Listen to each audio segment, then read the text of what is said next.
and professionals present here. I'm Rita Sharma and it's truly an honor to be your host for this prestigious event. I would like to invite and to thank all of our sponsors, partners and guests present here in the event. It gives me immense pleasure to welcome you all to Baic Connect organized by Baic Exhibition and Events, presented by 𝗕𝗲𝗄𝗃 Projects and in collaboration with Association of Nagaland Architects. Let's begin the celebration of architecture, construction, innovation and collaboration. To formally commence this evening, may I invite on stage the backbone of Baic, Mrs. Millie Sinha, founder of Baic. Good evening everyone. আজি মই একজন Baic founder হিসাবতে Baic Connect ডিমাপুৰতে আপোনালোককে সবকে বহুত আদৰ আৰু সন্মান লগত স্বাগত জনাই আছে। আজি এইটো প্ৰগ্ৰাম থ্ৰু আমি একটা নতুন কানেকশন, নতুন আইডিয়া আৰু নতুন অপৰচুনিটি বিল্ড কৰিবলৈ আশা কৰি আছে। It's a pleasure and pride to stand here today as one of the founders of Baic, welcoming all of you to Baic Connect Dimapur.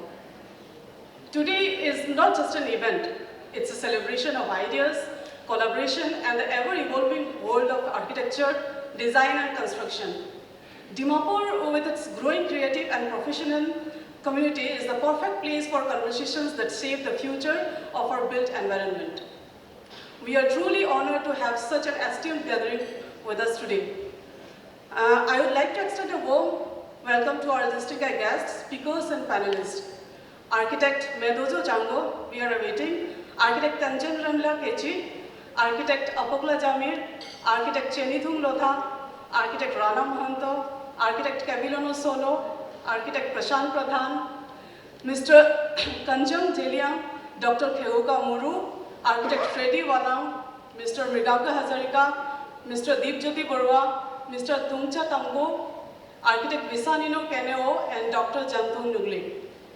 Your presence here adds immense value, and we are grateful for your time, insights, and willingness to share your experience with all of us. We'd like to sincerely thank the Association of Nagaland Architects for placing their trust in us and collaborating on this platform. Partnerships like this strengthen our vision and help us to create meaningful impact in the industry. To the entire Baic team, this event is a result of your dedication, late nights, and relentless effort. This stage, this gathering, this energy, everything reflects your hard work. No event of this scale is possible without the support of our partners and sponsors. We extend our heartfelt gratitude to 𝗕𝗲𝗄𝗃 Projects, our title sponsor, for believing in our vision, Vox and 𝗀𝗃𝗃, our associate sponsor, AgroLights, our branding sponsor, Fenesta Windows and 𝗀𝗃𝗃𝗖, our supporting partners. Your support enables us to build platforms like this that bring professionals together and inspire growth. Baic Connect is not just about discussions, it's about building relationships, exchanging ideas and creating opportunities. Whether you are an architect or designer or engineer or industry professional, today is about learning, connecting and growing together. As we move forward, let us use this platform to inspire each other, challenge perspectives and contribute to building better, smarter and more sustainable spaces. Once again, I welcome each one of you and thank you for being a part of Baic Connect Dimapur. Thank you once again. Thank you, ma'am, for setting the perfect tone for this evening. And a special thanks to our title sponsor, 𝗕𝗲𝗄𝗃 Projects. Dimapur is a land of culture, heritage and tradition. And what better way to celebrate this gathering than by honoring the spirit of Nagaland through art. Ladies and gentlemen, please welcome our dance troupe.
thank you for this amazing performance. It truly reflects the vibrant spirit of Nagaland. They say, when you light a lamp, you only not brighten a space, you ignite possibilities. And now we move into one of the most scared and symbolic moments of this evening, the ceremonial lamp lighting. May I respectfully invite our dignitaries onto the stage. Founders of Baic, Mrs. 𝗲𝗍𝗂𝗃𝗍 Sinha, Mrs. Neha Malhotra, please ma'am come on stage. A very big thanks to all our branding partners, Fenesta and Algo. I would also like to invite our chief guest, Mr. 𝗃𝗂𝗅𝗁. Please welcome architect 𝗃𝗶𝗺𝗃𝗃, President of Association of Nagaland. Please welcome architect 𝗘𝗵𝗃𝗂𝗃.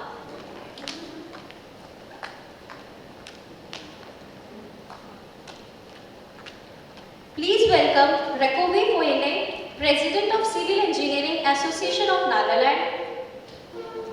Please welcome architect 𝗃𝗵𝗺𝗃𝗃. And please welcome Mr. Archit Mittal from BM Projects. Ladies and gentlemen, may I request a round of applause?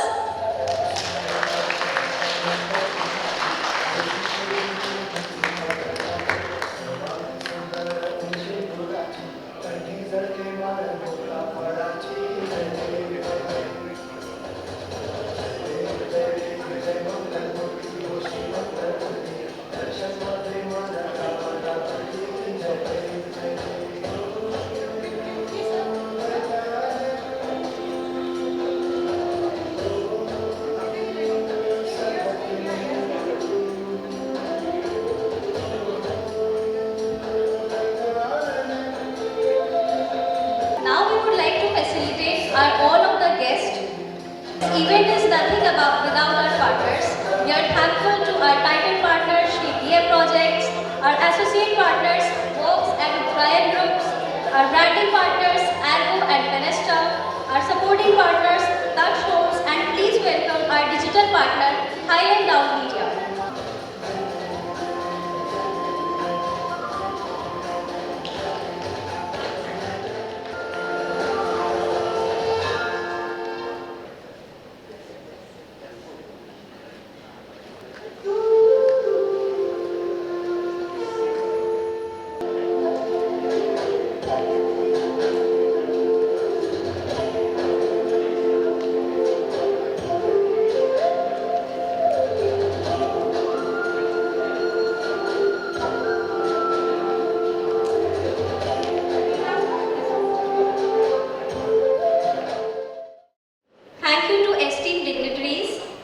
Now I would like to invite our chief guest, Mr. 𝗃𝗂𝗃𝗃, CEO of Dimapur Municipal Council, for his speech. Good evening, ladies and gentlemen. Distinguished guests, architects, professionals, and I'm very happy to see our Ma'am Aren, the Director of the Municipal Affairs, here with us this evening. So happy to see you, ma'am. Entrepreneurs and my dear participants, I am really happy and it's an honor to be present here today at 𝗃𝗵𝗺𝗁𝗃𝗃 Connect Dimapur. I sincerely congratulate the organizers for bringing together professionals and creative architects. In fact, I can see very creative minds gathered here this evening. They are contributing for a future growth of our city, particularly Dimapur and Nagaland state as a whole.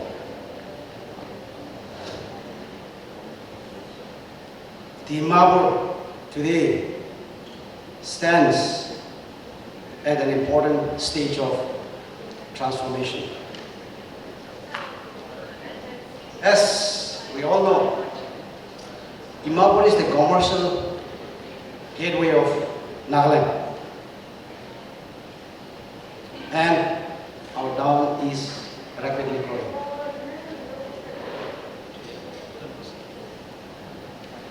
As the city, as the Dawn grows rapidly, of course there are, bringing lots of new opportunities, but also challenges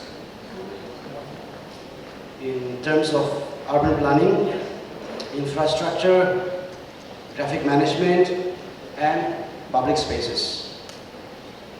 The responsibility before us is not simply to build or to,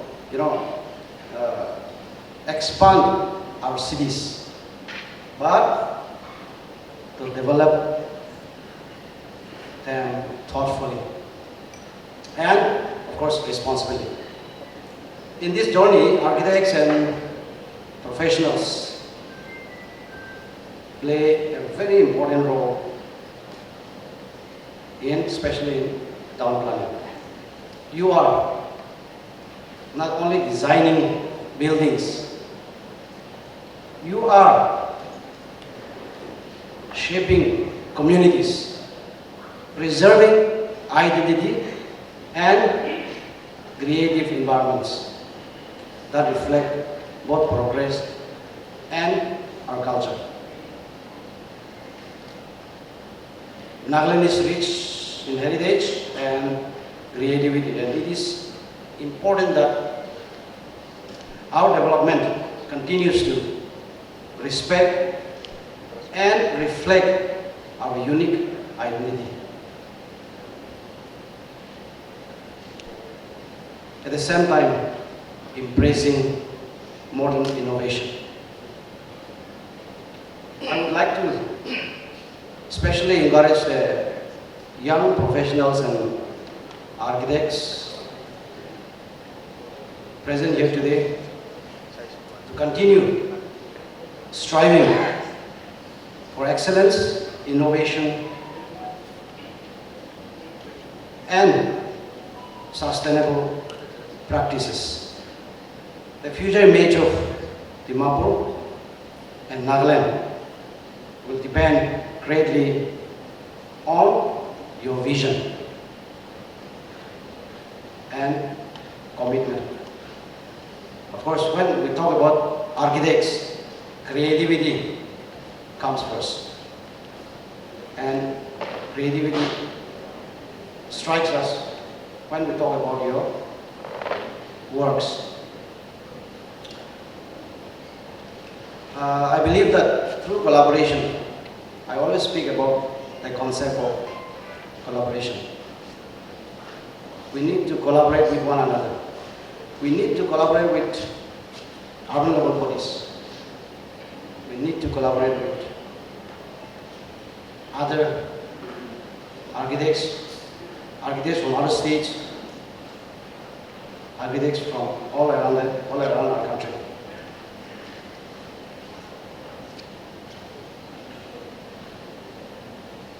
I once again commend Baic, Connect and Association of Nagaland Architects, for this meaningful initiative.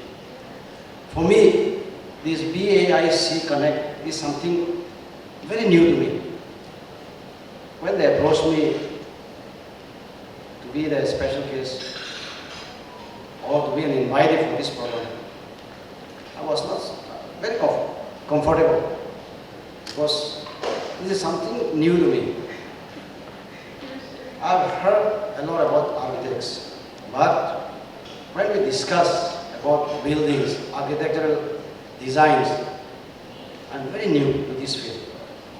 So I was reluctant, but they insisted that I should be the special guest for this program. So I willingly accepted, but it's a privilege and honor for me to meet so many professionals and architects gathered here this evening.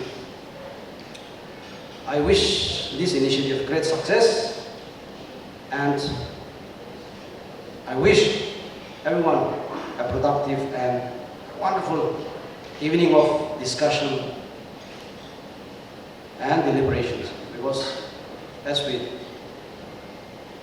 see the panelists who are very senior and very professionals, So I wish all of you great success and have a wonderful evening. Thank you. Thank you, sir, for your wonderful words. Every strong platform begins with a strong vision, and Baic today stands as one of the most dynamic communities connecting architects, builders, designers, and industry leaders across India. To tell us more about this incredible journey of Baic exhibition and events, I would like to invite Mrs. 𝗕𝗲𝗃𝗿𝗁, founder of Baic. Well, a very good afternoon to you, all of you. Thank you so much for all coming.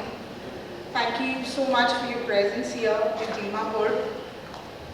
So, before starting, I really wanted to say thank you so much to the association who has been a part and who has been supporting us very strongly to make this event, a success.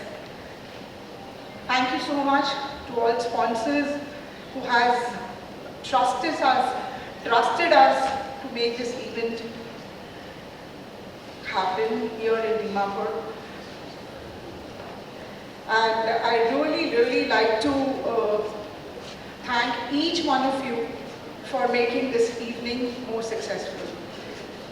Now, with the vision of coming here, we are an exhibition company. Baic basically stands for Building, Architecture, Interiors and Construction. We do exhibitions in 𝗀𝗶𝗺𝗽𝗂. There our journey started. Basically, Baic is a 4-year, if I'm sure that most of the generation wanted to know that what exactly is Baic is all about. Baic is a 4 years old company in the market now. With a pledge of doing something unique and creative, we have come up in this market. Me and Millie, we have made this event and exhibition in Northeast. Vision of bringing all the brands from not only from chasing the brands everywhere to come and participate here. With the decades of experience in market, we finally landed to Assam, the northeast region of India, and then we created Baic. Baic is basically building architecture, interiors and construction. Our vision is very clear to create a networking platform where we can all easily create, innovate and sell. Our main focus basically into the segments. Whatever comes in making the home, villa, construction, sites, hotels, that everything comes under Baic. If you can see, this is a little brochure at my back where you can find all the segments. So we cover everything, buildings, whatever comes in making buildings, whatever comes making bridges, everything we have inculcated in under the banner of our exhibition. Baic is a platform where you can easily connect with the stalwarts of the industry. Every year we actually come up with the new ideas of promotion, ideas of activations, ideas of networking.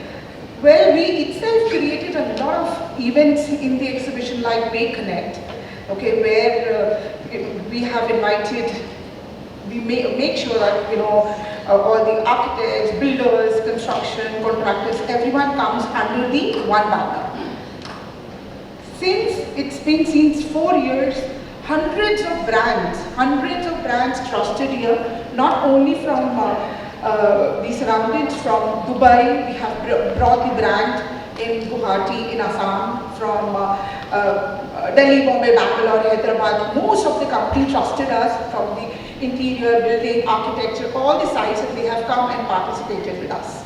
And we've been really looking forward more and more companies to come and join hand with us. So in the further expansion, creating buildings, making anything, you should not face any problem. This is a main key goal of Baic. We come up with a vision of creating Baic Connect. Well, Baic Connect is a key of connecting all states of Assam together. We have started with Shillong, then we have come to 𝗕𝗏𝗺𝗃, and now we are in Dimapur. Next, we've been doing our event in 𝗕𝗏𝗺𝗃. That's on 8th of August. So I really want that everyone should join us there also. It's a treat that we make sure that our promotion plans covered the 360-degree channel, be it anything, be it television, be it hoardings, be it bus bags, social media. So Baic is a platform who covers everything and make sure that this social media, this television, we make sure that everything covers our exhibition. Now we come up, we reach. Now let me conclude. It's a big brochure if I start. Now our final main event is coming in the month of December in Guwahati. That's 3, 4, 5, 6. I'd really like to invite all of you to come and give your presence in our main event. In our main event, you will be focusing new brands, we'll be focusing new innovations, we'll be bringing new technologies, we'll be making sure that the Assam, the Northeast region will definitely touch base the new arena from the market. Now, I really like to invite, please come, please participate with us. If you if you need any information, you can visit our website, which is www.baicexhibitionandevents.com. You can get in touch with us also. Our brochure is with everyone. For any more information, you can pass it on to everyone, and please be a part.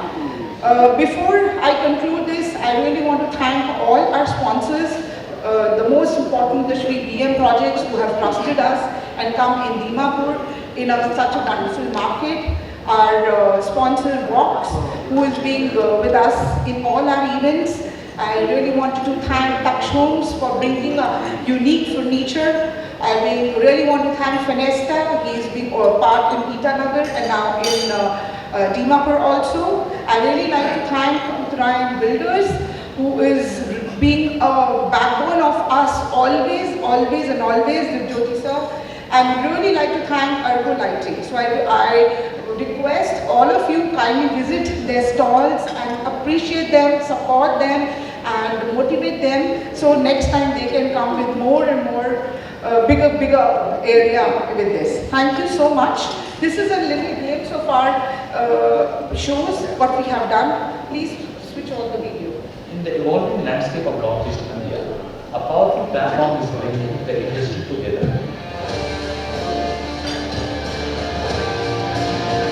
Introducing Baic, a platform where architects, brands, and government come together to shape the future.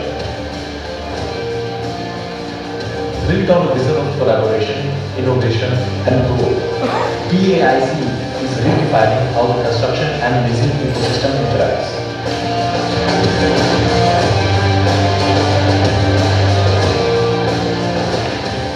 From our first showcase to expanding across cities like Shillong and 𝗕𝗏𝗺𝗃, Baic continues to grow stronger with every step.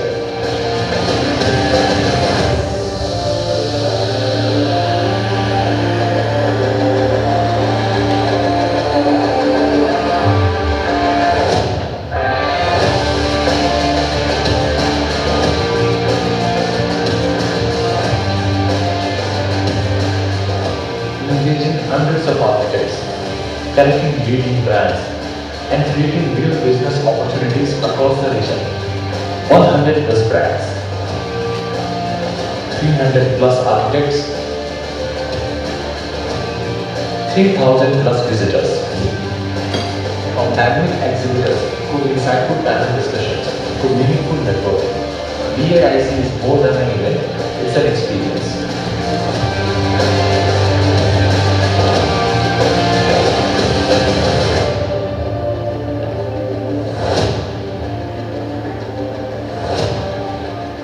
Trusted by industry leaders and valued by professionals. That is fantastic to be organized, and since you are the host in this part of the country, so we just have to make it happen.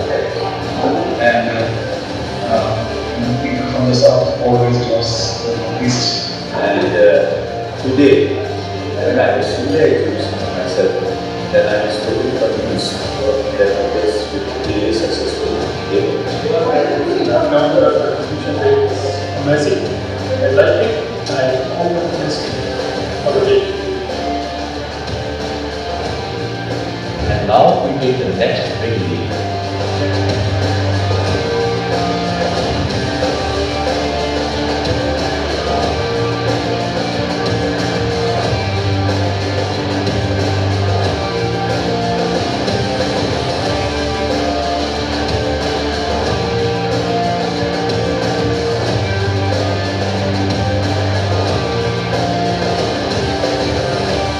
Three, 4, 5, 6, BAIC Expo 2026, Guwahati, Connecting Vision, Building the Future.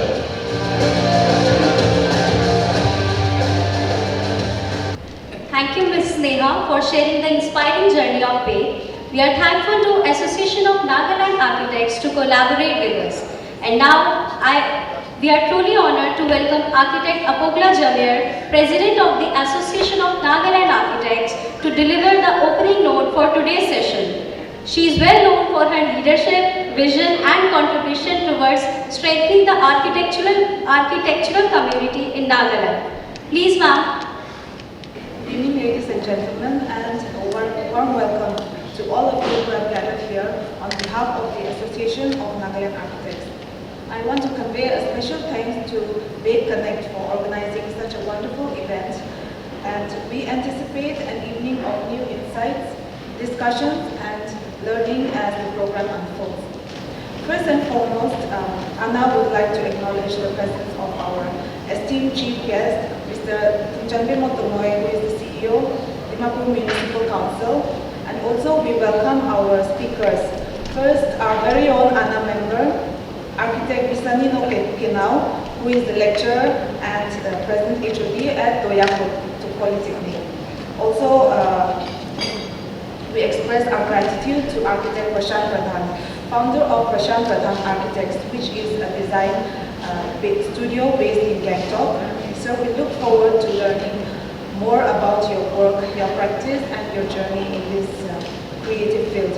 Also, a special warm welcome to our panel moderator, Architect Rana Mahatma, for joining us all the way from Jorhat. We also want to thank all our special invitees who have joined us here from far and near. So, architecture and design form the bedrock of our built environment. It shapes the world that we inhabit.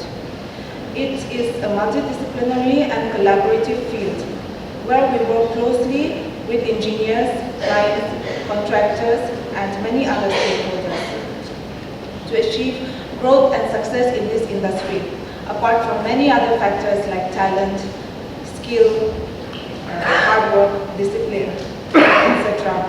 One key component which propels our growth and success in this field is networking and building connections. A platform such as this gives us an opportunity to build connections with clients, peers, industry experts, and meet mentors from whom we can learn. It is a space where we can come together and participate in the exchange of ideas, engage in meaningful dialogue, and establish and build lasting relationships.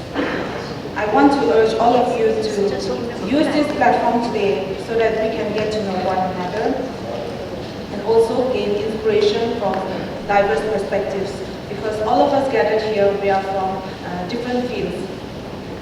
As 𝗃𝗏𝗃𝗃 said, architecture is a collaborative effort. It is about bringing different disciplines and perspectives to create something greater than the sum of its parts. So I urge all of us to support and work together and collectively contribute to improve the quality of life in our society and contribute for a better future. Once again, a special thanks to Baic Connect. We hope our association will grow over the years, and so that we can foster the spirit of collaboration, growth, and learning among us.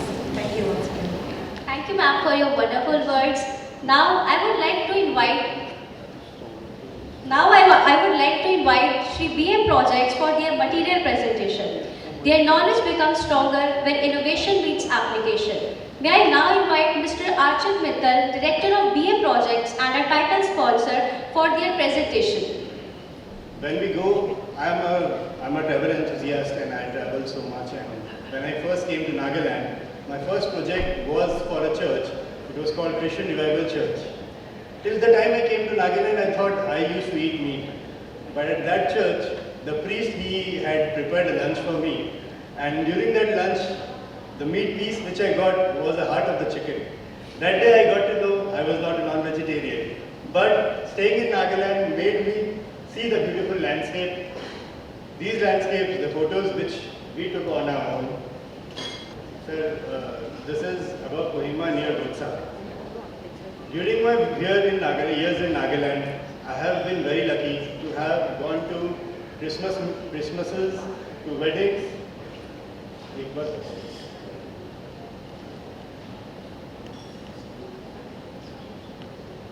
For the first time, with one of while working with 𝗀𝗃𝗃𝗿𝗁 sir for CAWD, I have gone to remote places, and one of the engineers with whom I was visiting, he got me a tiffin from his house, where for the first time I had a bee which was cooked. I had never thought in my life that I could eat a bee, but it was one of the delicacies which Nagaland made me eat. This place was a place called 𝗃𝗃𝗵𝗁, and I was looking at this mountain from afar, and if you see, for the first time in my life I saw at 3 different places it was raining, and it was 3 different hills. This is the Nagaland which we see. While visiting different places, our team took photographs. But while going here, I know Nagaland is the lungs of India. But it was not just Nagaland which we see here, but also the Nagaland which we are going to see, the muddy roads, the landslide, the remote destinations, and the unpredictable conditions which we could imagine. This was one road 2 days back, that road was there. After 2 days when we were coming, there was no road.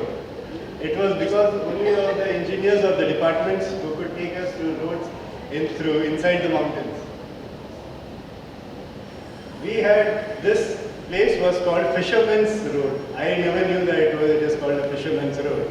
While traveling inside the jungles, they took us through roads which was only used by fishermen to go to the river and bring fishes for their house.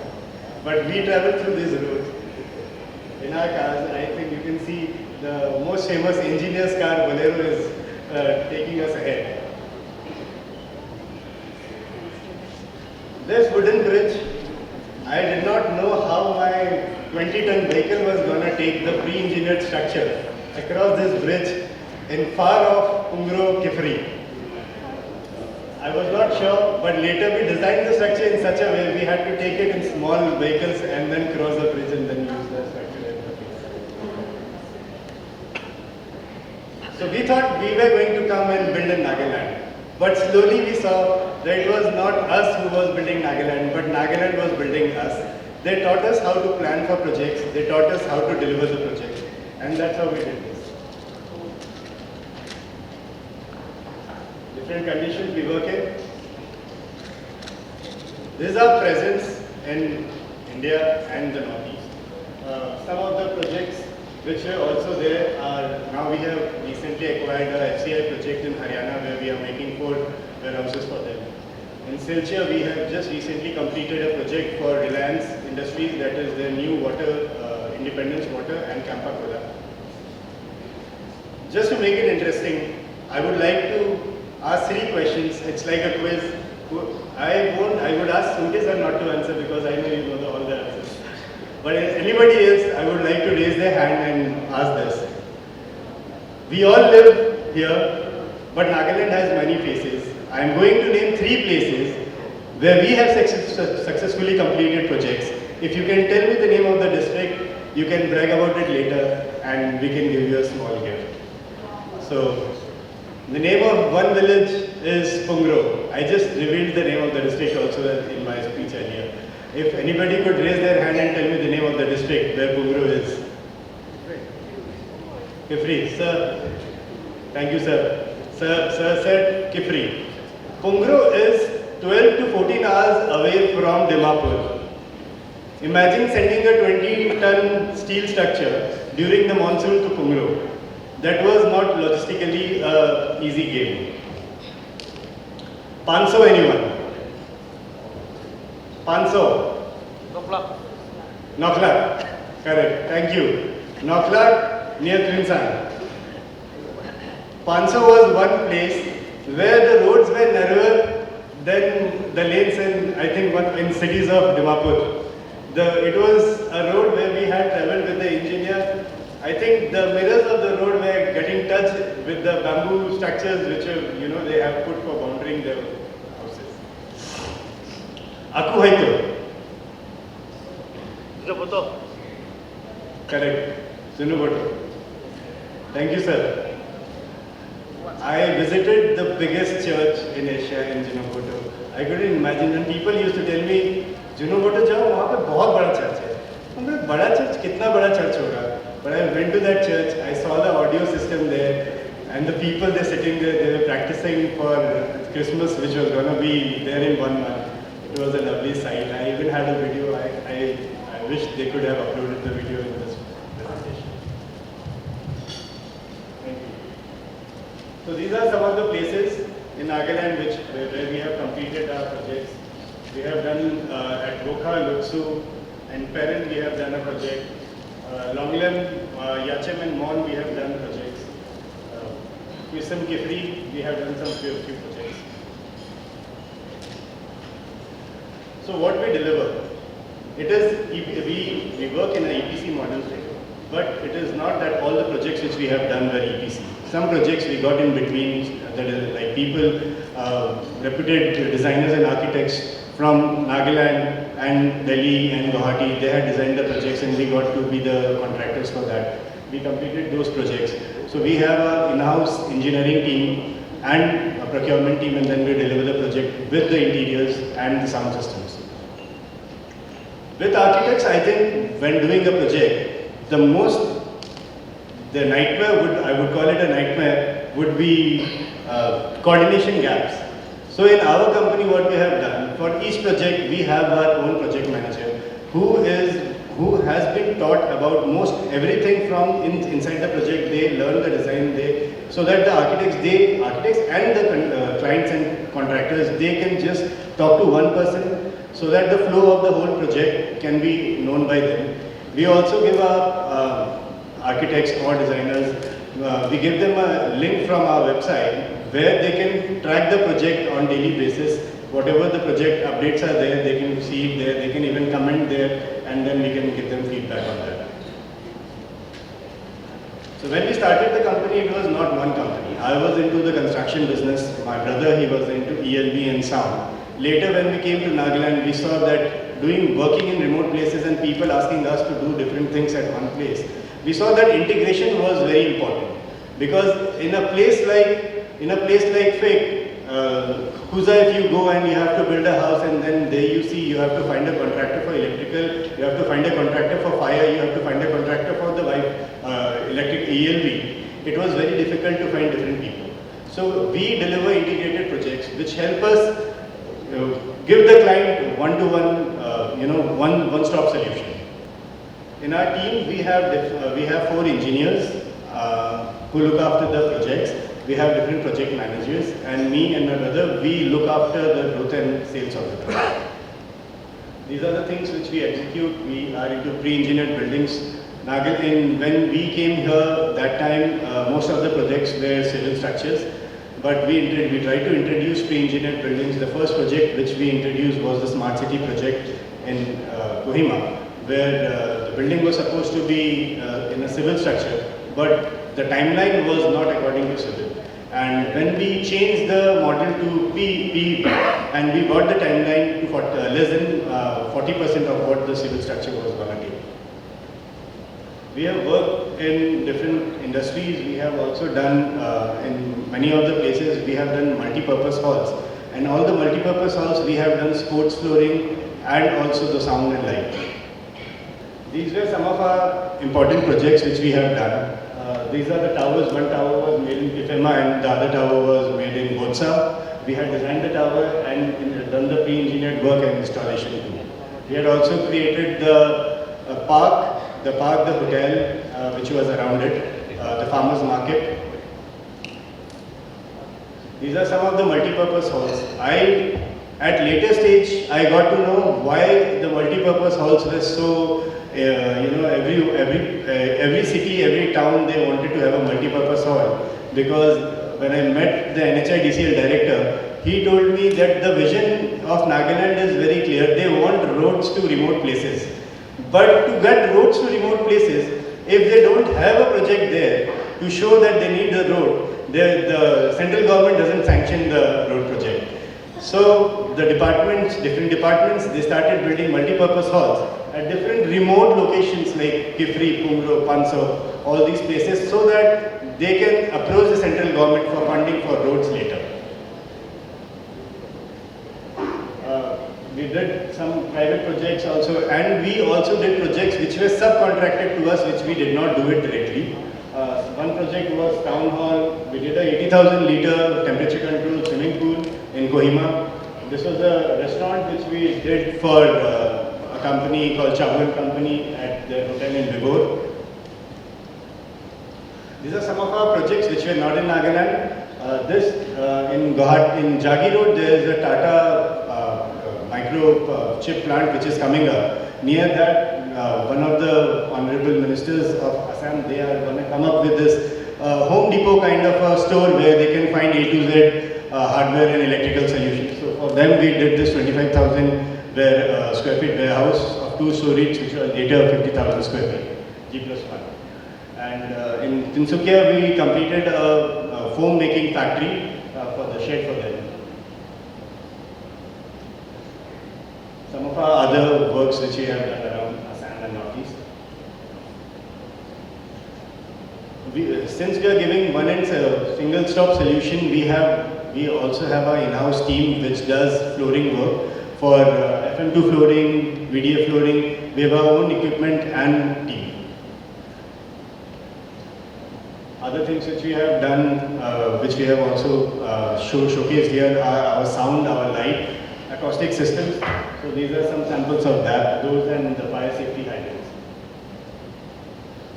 Some of our ongoing projects.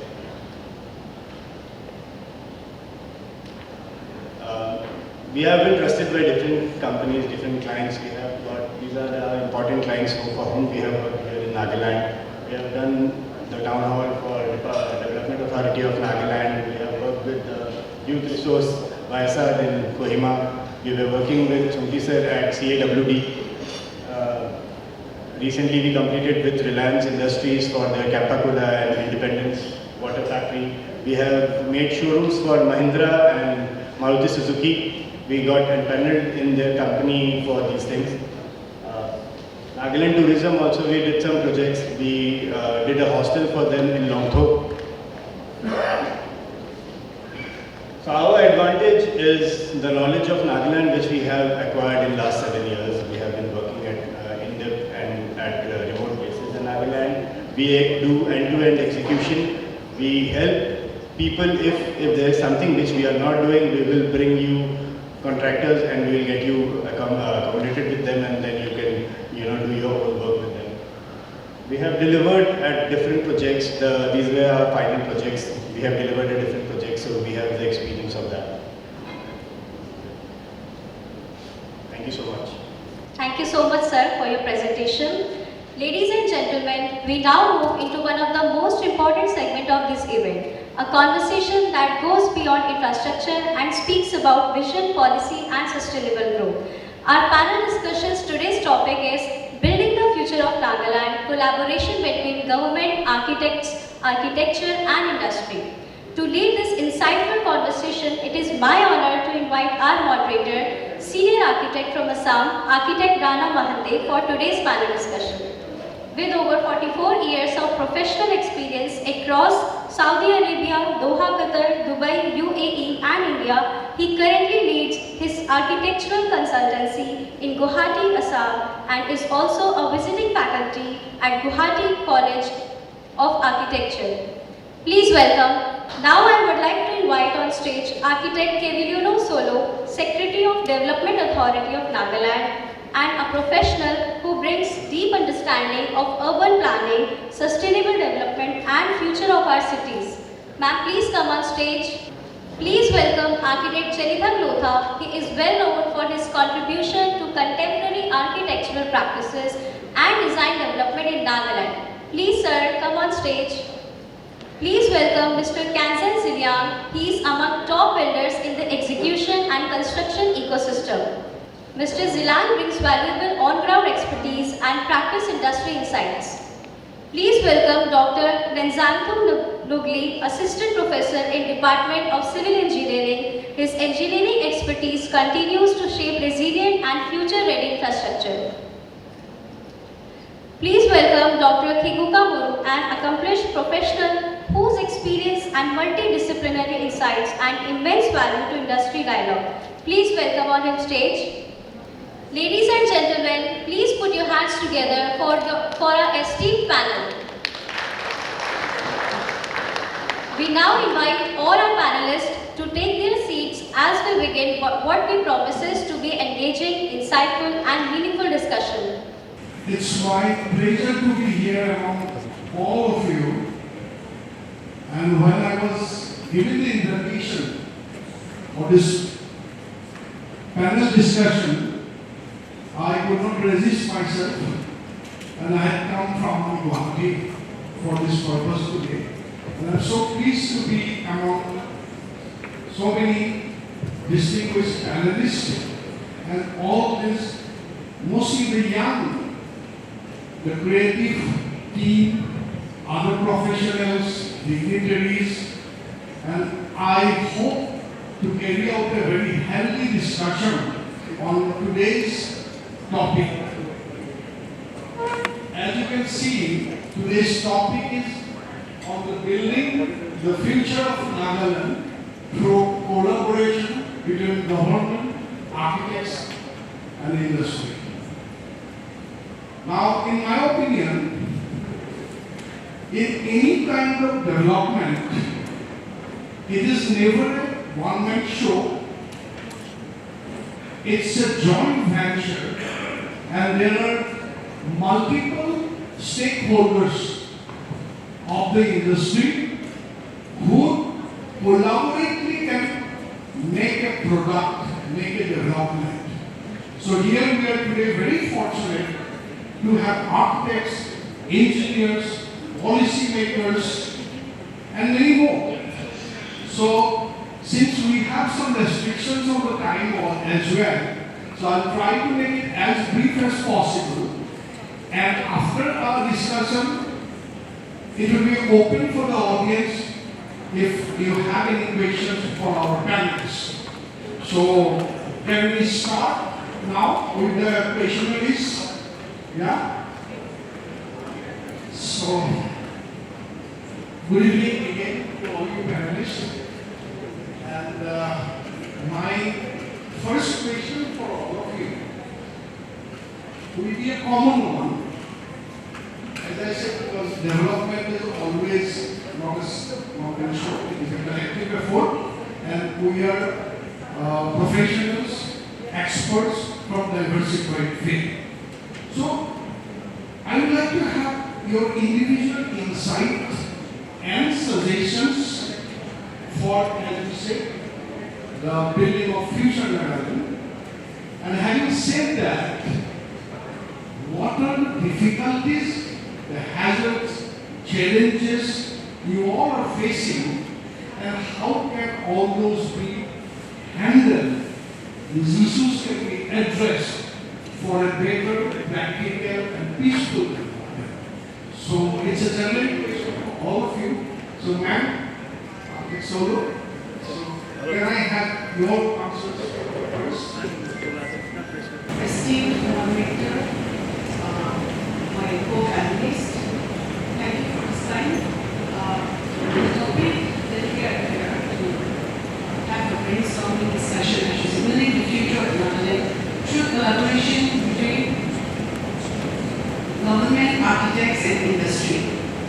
The topic itself is very vast, so it may take a couple of days to even complete it. But to be very brief, my personal opinion, when we say building the future of Nagaland, here we are talking about the holistic development of the state, not only in terms of its physical infrastructure, but the social fabric, the preservation of the cultural identity, overall improvement of quality of life for all sections of the society, that is planning for inclusiveness.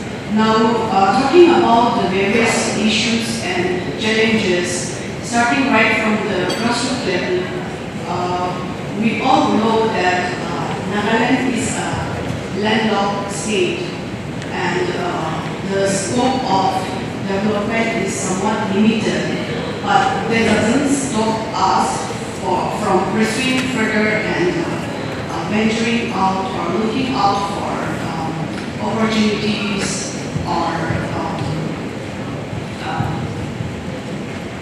for developing options, development or execution of the project.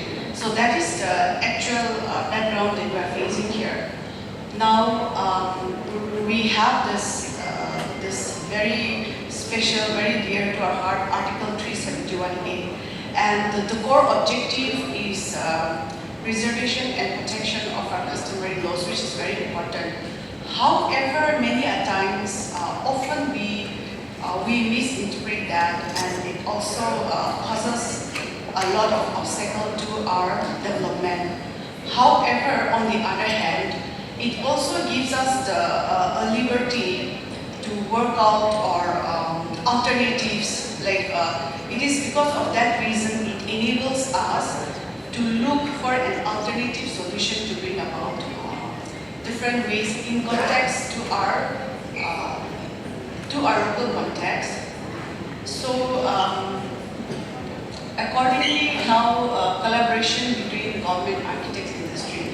So for so many years, we have seen that the government has functioned in a siloed manner. However, over the past few years, we have seen that there has been a paradigm shift from that to a collaborative manner, where all the key stakeholders are consulted right from the grassroots level. So from the planning stage itself, if we bring in or if we take on board the professionals, the think tank, which forms the most important part of development. So if we onboard their services, their ideas, their innovations and creativities, coupled with the technology part, which forms the designers, after which the technology partners, the engineers, like those who are experts, and then only come the last, the most important, that is the funding or the investment part.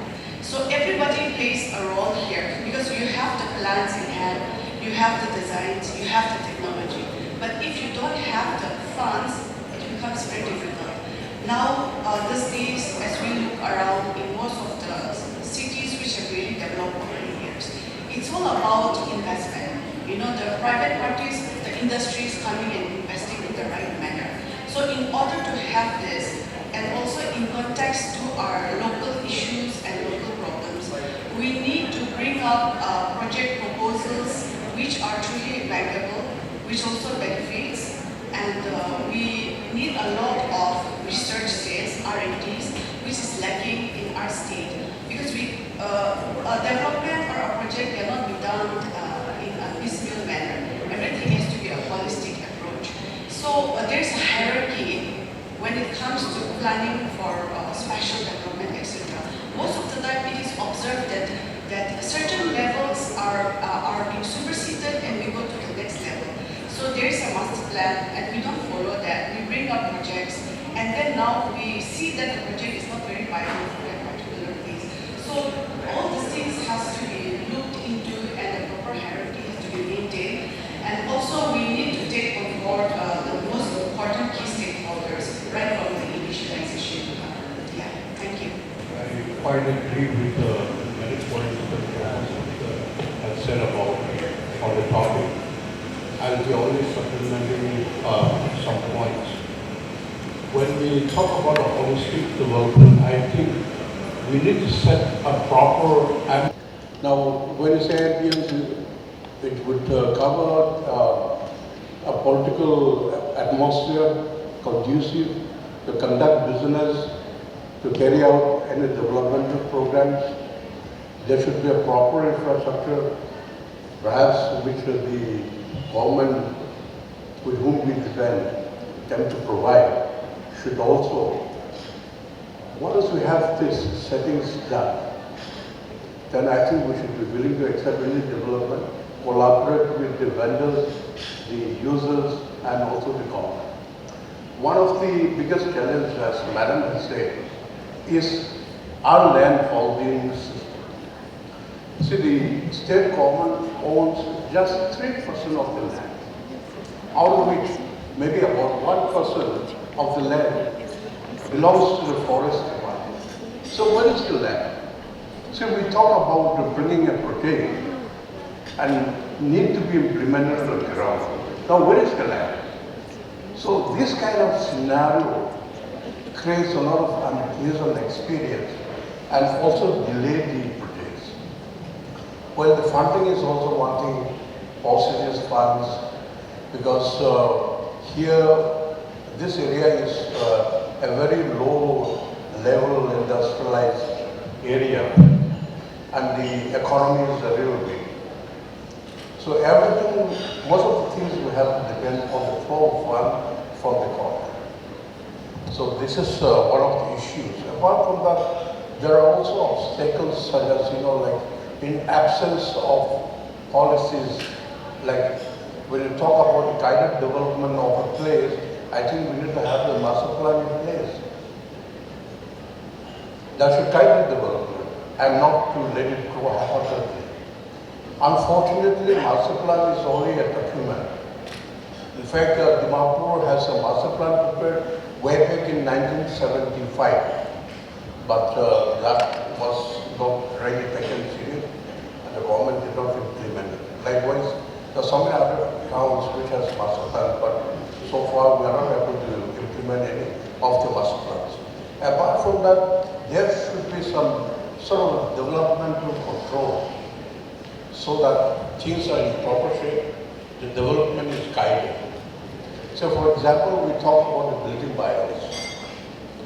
Yes, the department has drafted the building bylaws, which again is being drafted, and I hope, like with the ministry coming down heavy on us with so many additional features to be included in that thing is going on.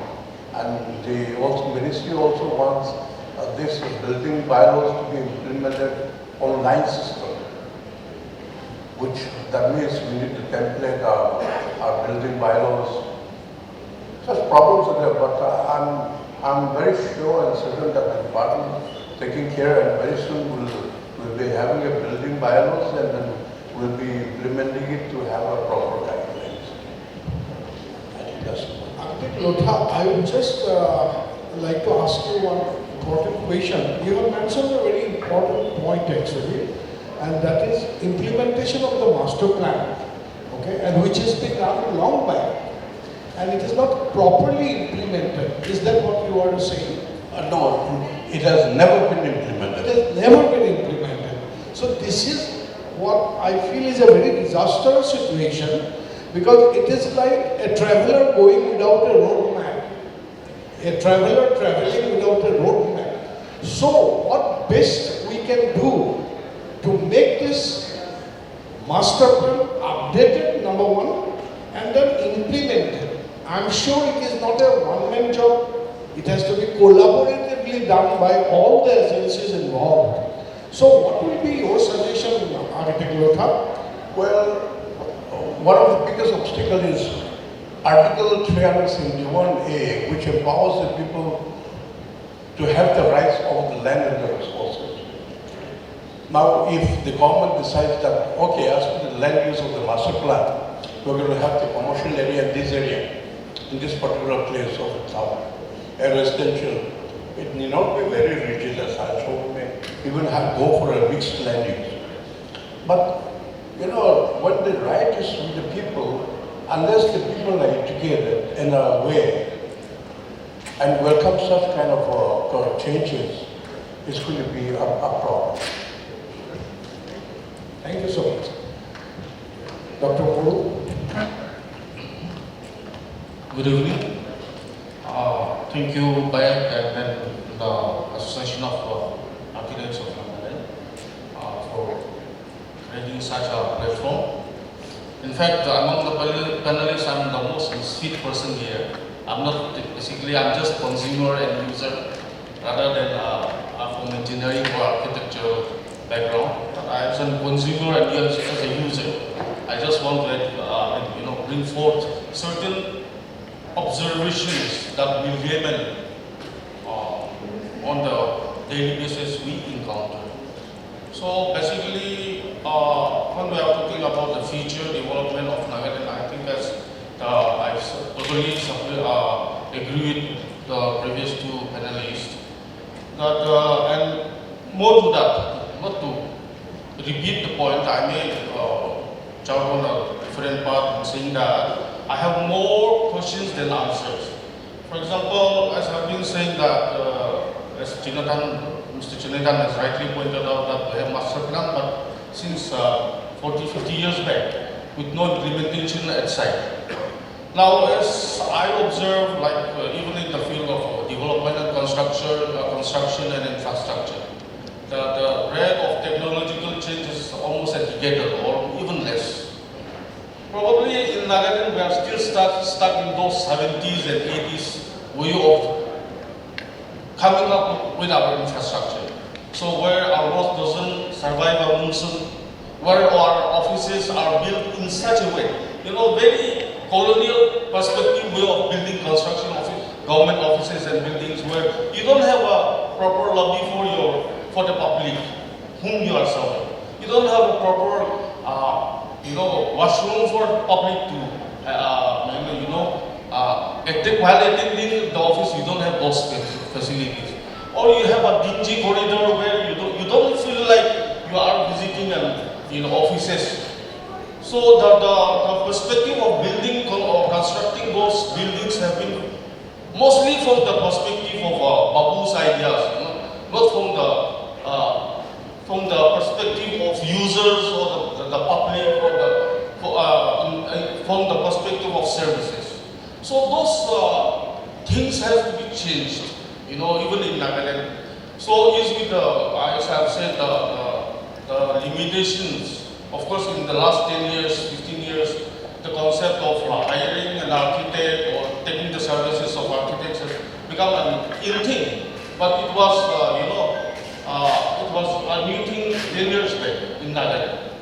And probably as of now, we are also, as I said, even for a private building or private venturing, the choice of technology, the choice of materials are very limited also in Nagaland. So those are areas again where we have to, improve. That's what I feel. Now, coming back to again the duplicacy of construction and development in Nagaland. That's why I always used to say the government of Nagaland is pound foolish and then penny wise. They don't mind spending crores of rupees to build a road, but they are hesitant to build a small drainage. So the road doesn't sustain. These are like issues like that is confronting us when we are talking about future development. Again, like we have lots of government infrastructures which are misplaced. For example, we have a foot overbridge in Dimapur, Kohima. Imagine you don't have an escalator. In peak summer heat of Dimapur where the humidity is so high, you are climbing two-story building just to cross 10-meter road. Why not just have a simple zebra crossing properly marked? Because nobody is using that. It's just a wastage of resources. So those are issues that has to be learned. Again, I statically, if I'm not mistaken, Dimapur, Burma, or any towns in Nagaland looked as good as 20 years back. So even the structures or the architectural design has been mostly from the perspective of Babu's rather than the design that has come out from the properly trained architectural background. So those are issues that is confronting us as a consumer, as a user, and these are areas that we need to work out. And then, for example, we let people love working health conscious as that has been coming up. But the prospect of such a good footpath or cycling path is a distant dream, considering the present existing congestion of our towns and cities. And this is the areas where we feel that if at all we are looking for a developed or a bright future ecosystem of our towns and cities, I think we need to focus on those things. Thank you. Good evening to you all, respected moderators, respected panelists, attendees.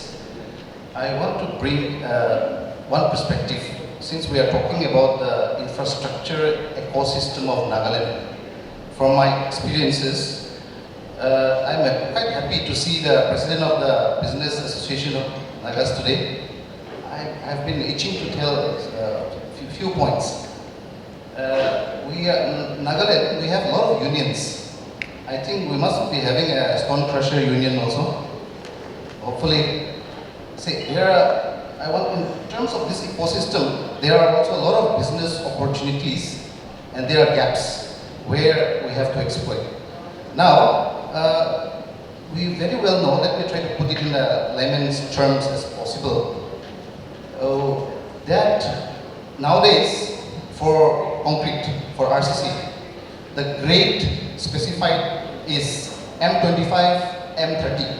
It's not like a nominal mix which we do by mistri in hand mix design. So we tried to design some high strength concrete. And when my team, we have visited around 20 to 30 stone crushers in 𝗀𝗧𝗧, Newland, Dimapur. Now there is a basic background, I mean it's a basic issue here. In Nagaland, of our aggregates, our stone, we know that it's a young fault mountains. It's the 𝗘𝗏𝗺 range, young fault mountains, so our aggregates are not as hard as the granite basalt, like the rocks are not so hard technically. But there is another problem, because in the stone crushers, they are using jaw crushers, no secondary crushing, jaw crushers, and they have taken some approximate sieve. So the gradation of the aggregates is not in the whole market.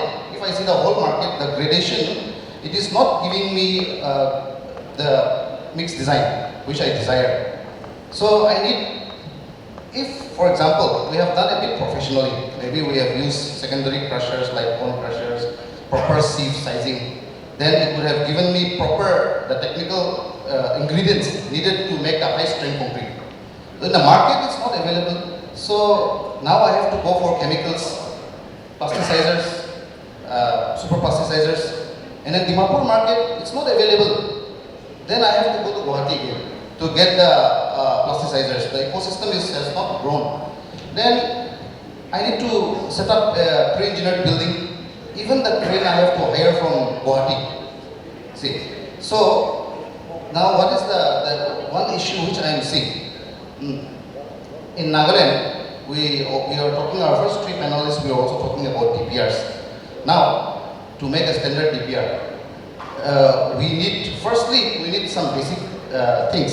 Like the first step, let's say the first step of the site. We have to see the soil testing. Yes, the soil test. Now, I need to get one basic data. That is the bearing capacity of the soil.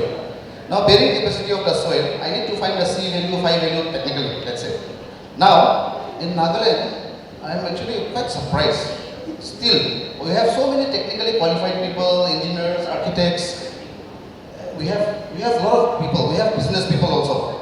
And then why I am not seeing these firms, these NABL accredited labs, which will at least give me which will do the standard penetration test and give me the soil penetration, the soil bearing capacity. Now, with the bearing capacity only, I can design the foundation. Without that, the structural engineer, the architect, that is the starting point of the Now, when we don't have that ecosystem where I can even find out the bearing capacity of the soil, this has to grow in Nagaland. I think I really need to tell this to the business association or the engineers who are trying to search for opportunities. Because I have to call, I have around, I think, 3-4 numbers of firms in Guwahati. I have to call them for soil bearing capacity, SPC, to find out the SPC, to do the SPT.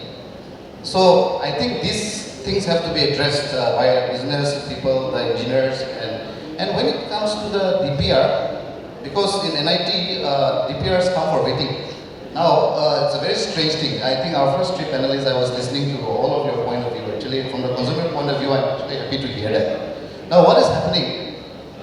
Okay, fine. I think the past, let's say, past 5 years or so, we have come across good DPRs made according to the World Bank guidelines, Asian Development Bank guidelines, 𝗂𝗏 guidelines. Okay, I have seen some good DPRs. But mostly, I have seen that, I think this is something to do with what our first panelist was saying. I think maybe it's master plan. I think maybe because of more proper hierarchy. I think that word, I don't know. Maybe this is a question also for me. By January, February, because March is the financial year ending, we will be getting a lot of substandard DPRs, okay, which looks like concept note. And then we will be having headaches, and then they will be pressurizing us, saying that, it has to pass before the financial year. And now after that, sometimes I'll get a long letter from 𝗕𝗔𝗍𝗂𝗏, that these guidelines have not, okay, they have done something, maybe they have done some structural drawing, they're also not according to the, maybe sometimes not according to the code also. And maybe they have some plan, they have some things.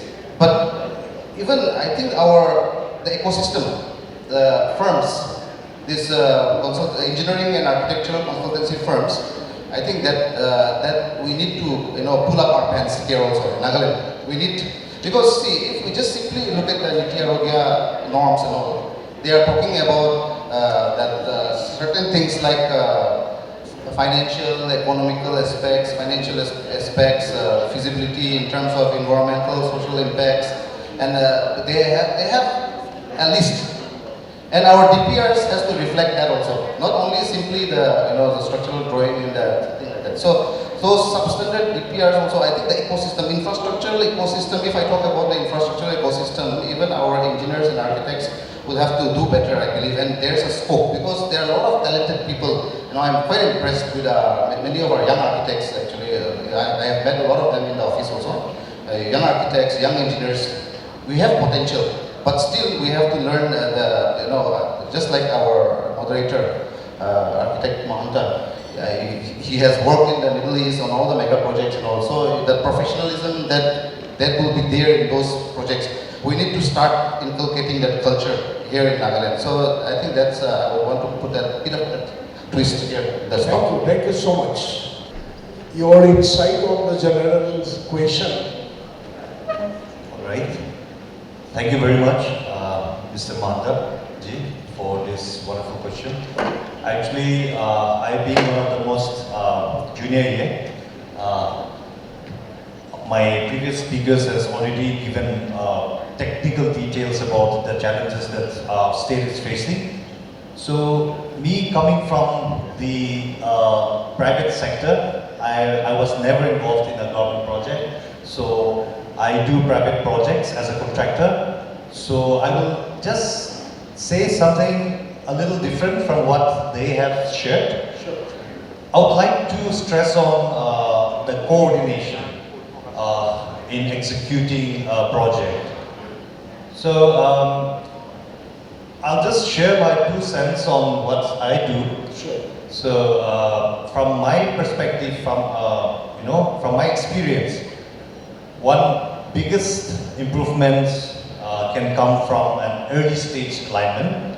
When I say an early stage alignment, when the design intent and the budget, expectations and the execution feasibilities are discussed together at the beginning, many challenges can be avoided later. I'm talking about say, a building project.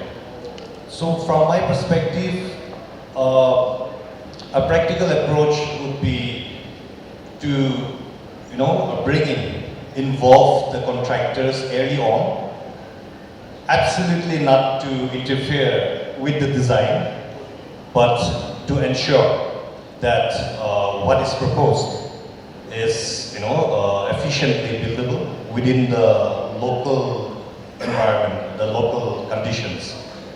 And I strongly feel that if we can strengthen this coordination at the start of any project, we can reduce delays, avoid reworks, and improve the overall, the standards, improve the overall efficiency of any projects for all the stakeholders. Thank you. Thank you so much. Now, this opening up question has really opened up a lot of issues. And this is the best part, ladies and gentlemen. If a person is having some ailments and he goes to the doctor, the very first thing the doctor prescribes some test. Whether it is blood test, urine test, x-rays, CT scan, etc. Now, what we have got today from all these 5 distinguished panelists, that each one is giving a kind of test report based on their experiences, based on their encounters, based on the challenges they have faced and observed.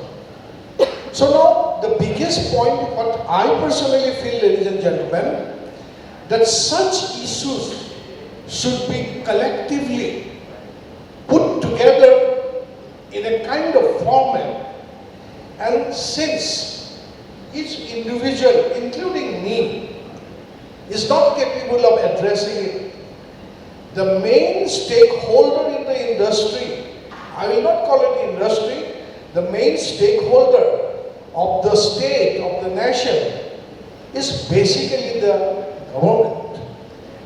So if government decides, things can happen. So it boils down to the policy making. Now, in absence of that, what happens? That we, the citizens, are sufferers. We are the losers. Don't you agree? So since we are the sufferers, it is the pain that, I feel, you feel. So probably it is the high time that we find out a midway, a collective way, and let us say, it is just a suggestion from my side, that let us say there is an Architects Association, there is a Builders Association, Contractors Association, there is an Engineers Association, there is a Welfare Committees Association. Why can't we have all these people, put together on a roundtable informal conference and draft a kind of list of requirement and place it respectfully to the people who implement, who make policies? I think that will be the best way to start the first step of development. Do you agree, ma'am?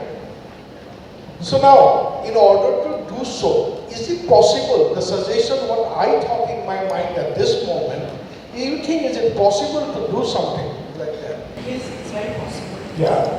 Because unlike before, yes.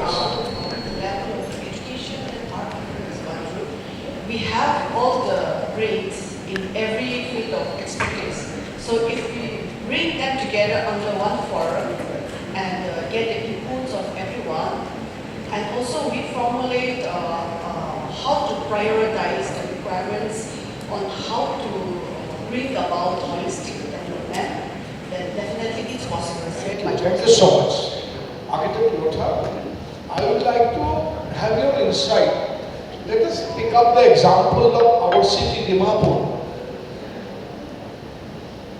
What is your insight about the growth of the city, with a backdrop of history, and the issues that you normally feel here? Specifically, can we talk about the city of Dimapur, the growth and the issues? Yeah. Please, talk about the growth of a city, say Dimapur or for that matter any other city. I think what we need to do is to dissect what ails us.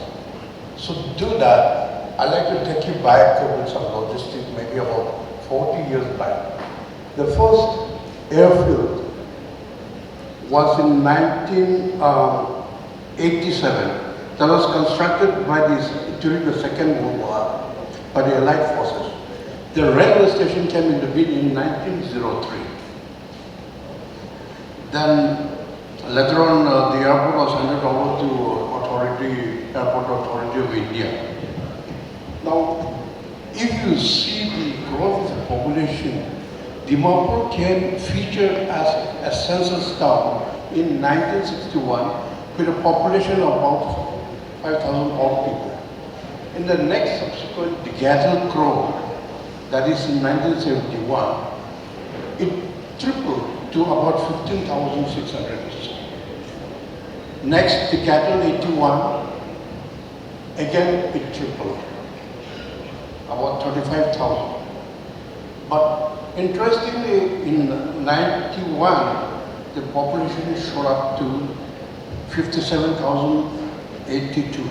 So during this decade, 81 to 91, when the national average, the 𝗕𝗔𝗂𝗿 was just 50%, Dimapur was showing 87. And Dimapur was branded as one of the fastest growing towns in the country. And the reason of this growth is perhaps Dimapur was a very strong administrative headquarters. It had its business presence, and most importantly, the railways, which acted as a transportation, collection and a distribution point. From planning parlance, it is known as a transportation node. So any town of this nature tend to grow very, very fast. Unfortunately, from the 90s and the following years, it started decaying. The reason of decay are many, but I can very boldly say that it is the insurgency, the multiple taxation, then also there was a competition from other places like 𝗀𝗏𝗺 started developing because Dimapur has a huge hinterland, serves a huge hinterland. Then Manipur got solely dependent on Dimapur. They started using the 𝗲𝗏𝗺𝗁. So as a result, we have lost a lot of business. Many of the big time businessmen, they've left Dimapur too. So, and the consequences, I don't need to tell everything in detail, but this is what has happened. So I would say that, Dimapur is decaying and something should be done about it. We have the best brains, now we have the technology available with us, and with the willingness of the government, I think we can bring about change and revive Dimapur once again. Thank you so much. Dr. Muru. Now we have discussed a lot on the issues, challenges, etc. And I have mentioned that every branch, every profession is a stakeholder in terms of development. Having said that, the common people, the public, are the major stakeholders actually, right? So, in order to find a solution by the government or by the agencies, how can you kind of change or develop the mindset of the people so that they take these points very seriously and collectively they do a kind of approach? Is it possible to do that socially? I'll just give a very short response to you. I think, again, when we talk about socially, Nagas we are best known for our honesty as well and being very disciplined. So I feel that should not be an issue, the joining hands by the public or the citizens. But the effort has to be side by side. The government has to put its effort, and as well as, you need to place certain rules and guidelines. For example, I was telling that there is no provision for footpath in Dimapur. The building bylaws can be in such a way that at least if you build a building, there has to be at least 5 meters for future expansion. You should impose such a restriction that, you cannot put up your building 5 meters from the drainage or from the road. I mean, it may belong to our individual properties, but in future there is a scope for such expansion. I think the government also needs to step in. Meantime, if such rules are put in place, I believe we can. Number two is on the, I think, as I was also stating that, when our cities and towns are planned, we also users, we feel that there should be the architectural firms and the engineers should be allowed to be waiting for the projects, for design and DPRs, not just getting from one consultancy firm, but allow it to be weighted across so that the best designs are taken or taken into by the administrators, by the government, and implemented, so that there is a future. But if you take from one source, you end up creating more problems. So I feel that that kind of liberty should be there. Thank you so much. Now I'm coming to Dr. Nuri. Did I pronounce it? Yeah. So my question is, now your civil engineering background, you have pointed out a very serious issue that we do not have soil testing proper facility in Nagaland, and which is a basic need for any good structure, big structure. Now if it is a ground plus 1 or ground plus 2 structure, probably you can manage without that. But if we are talking about bigger mega projects, then this basic instruments, if in the absence of those, it's going to be a havoc. And now it is not just the soil testing issue.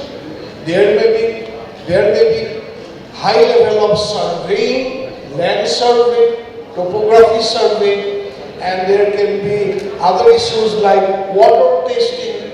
There can be issues like strength of material testing, etc. So if such infrastructures are not available, then it will be very difficult to address the mega projects. So how can you think we should take our first step in development? Of course, I'm not saying that we have our 𝗕𝗫 department, 𝗕𝗶𝗺 department, but they all have their own projects and all. So I'm talking about a private sector. Private sector for lab testing.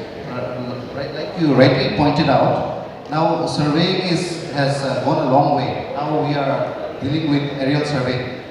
I have also seen some just a growth in the past few years. Some surveying firms are there, starting in a small scale, but I think the scaling has to be done up. Now they are using maybe basic equipments, but now, since if we want to think about smart cities and the big scale projects, then we will have to think of even the more high-tech, aerial surveys, using all those drones and all. So I think that I'm not simply saying that it's not there.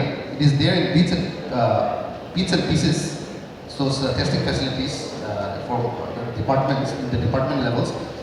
Of course, NIT also we have good testing facility, but the thing is that like in situ testing, where we have to go to the sites, and to do those surveys, that ecosystem has to grow.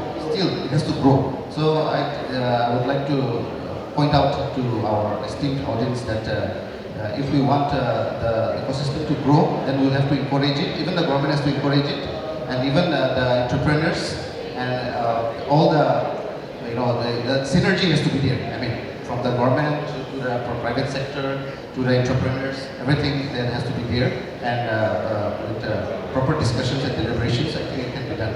Thank you so much. I come to Mr. 𝗕𝗓𝗂.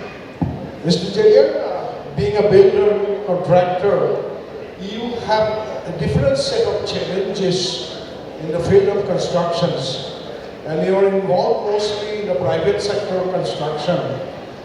I would like your insight. I would like to have your insight as to overall construction ecosystem, the development of overall construction ecosystem. What will be your take on that?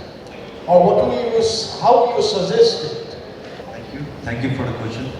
This is something which is very dear to my heart, since being from the execution side, and I'll talk from the execution standpoint.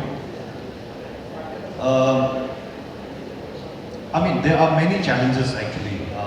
Let me just put it like this. There are quality issues as well. Because I'll start with quality, because quality is often compromised and affected by some very small decisions taken under time or cost pressure. So, from an execution standpoint, one key improvement could be shifting from a low-cost mindset to a value-based approach. Because when I say this, it applies with the private projects as well as in the government sector. There are so many issues why the government projects doesn't end up with good quality. I mean, I don't want to get deeper into that. Everyone knows that. So, if the quality is maintained, I mean, if we have this mindset of shifting from the low-cost mindset to a value-based approach, say like using the right materials from the beginning, and following the proper execution procedures and processes, and ensuring that there is consistent on-site supervision in any projects that's been executed. So, if we move towards this mindset, I think we can improve the efficiency of the projects, as well as add more value, create a better value for the entire ecosystem. Thank you so much. Ladies and gentlemen, you all have heard different perspectives from all our panelists, and I believe such discussions, opening up the challenges, can only lead to a collective effort for development. And it is not just these 5 branches of development that we are here, there are multiple. So if we can bring that kind of awareness and try to socially, connect everyone together to have a strong force ahead, I'm sure nobody can stop development. Now, I don't think we have much time, but I will try. I want to actually take this discussion slightly in a different, sensitive way. I hope you all will be interested on this subject. At this moment, all over the planet, all over the world, a big word has been used in development, that is sustainability, right? We all use this word sustainability, and we are doing a lot of work in order to address this issue. So what basically is sustainability? Almost all of you know it. It is in fact to keep the nature unharmed during any kind of human construction. In the name of human construction or human development, if we keep harming the nature, that eventually impact our own living. Because nature has its own ecosystem to support all the living beings of this planet. It is not just human beings. So if we disrupt the nature, eventually we are disrupting ourselves. So that is the reason why sustainability has become almost kind of mandatory in many places across the world. And this is high time. This is the call of the hour that we should very strictly put our mind and hands onto this topic. Normally it is seen in a hilly area, it is easier to maintain a sustainability, but in a very dense urban areas it is difficult. But in terms of Nagaland, I would like to have your general insight, a very quick answer, since time is not much. So, how important you think this sustainability should be part of our development in Nagaland? Each one of you, if you can give a quick answer, then I will take the questions from the audience. Ma'am? Sustainability is very important in all aspects of development, especially when it comes to our state, which is eco-sensitive, and we also know that it is under seismic zone 6, etc. And this goes on, and most of our topography is terrain. So a lot of things, factors have to be considered, and aligning with the Indian Sustainable Development Goals, all those things.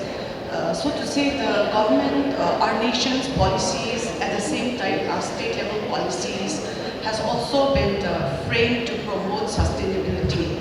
So all these factors have to be considered and taken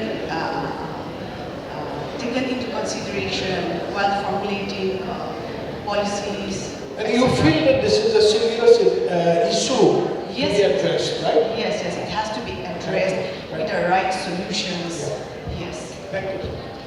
Architect Lotha, your insight? Yeah, when we talk about sustainability, I question myself, how sustainable is sustainability? How sustainable is sustainability? Yes, how sustainable Any project is be sustainable. That's a very. But I guess there is a trade-off here. Yeah. Our buildings at that point of time was sustainable. Yeah. All the building materials were sourced locally. Everything was sustainable. Our environment, the level of development was very low. Our environment was very good. No climate change. Summer was summer, winter was winter. All the seasons were designated. Now, there's a huge difference that has come. I'll talk about the building in terms of, material sustainability, the method through which we construct the style of construction. Or you talk about the green buildings, environment friendly, whatever. There has to be a trade-off. Definitely, when we construct roads or any mega projects, there has to be a trade-off. But this trade-off, there should be a balance. This is what my comment would be. Thank you, Mr. Dr. Wood. Totally agree with what my fellow panelists say. That there is definitely a trade-off. That is, you have no other option but to sacrifice on certain levels. But what concerns us is, we can to some extent keep a balance as well. For example, just for a project, we are building a huge road just to shipment the materials that we want, rather than sourcing the locally available materials that can sustain or play a bigger role in the construction. So I think down the line we need not be too mindless or think always in terms of trade-offs. So it's a small development. Thank you so much. Now, Dr. please. Sustainability is taking care of the present needs, keeping in mind the need of the future generations. So what I feel here is that for Nagaland to have sustainability, the one important part will be the legal and regulatory framework. Whether our departments, like let's say the geology and mining department, let's say, or the water resources department, or sand mining, let's say sand mining, whatever, the boulder mining, sand quarry mining, and whether the authorities, we have our DMC CEO here, whether we can enforce the polluters pay principle, that for the polluters to pay, whether is it the legal and regulatory framework and implementation, if that is possible or not, that is the question. If we can do that, I believe that Nagaland can have a sustainable growth. Thank you so much. Thank you so much. Well, sustainability is something like it's very important for every stakeholders, and I would make it very simple. I would like to encourage my fellow stakeholders like architects, especially to start with the designing sustainable, designs for buildings coming forth.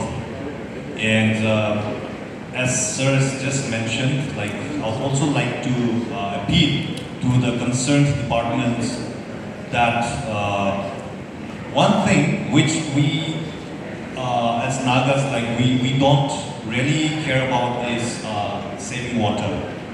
So in every building where I build as a contractor, I always suggest my clients to go for a water harvesting system underneath, because this is something which if we don't take care of now, in the near future, everyone's going to face the burden.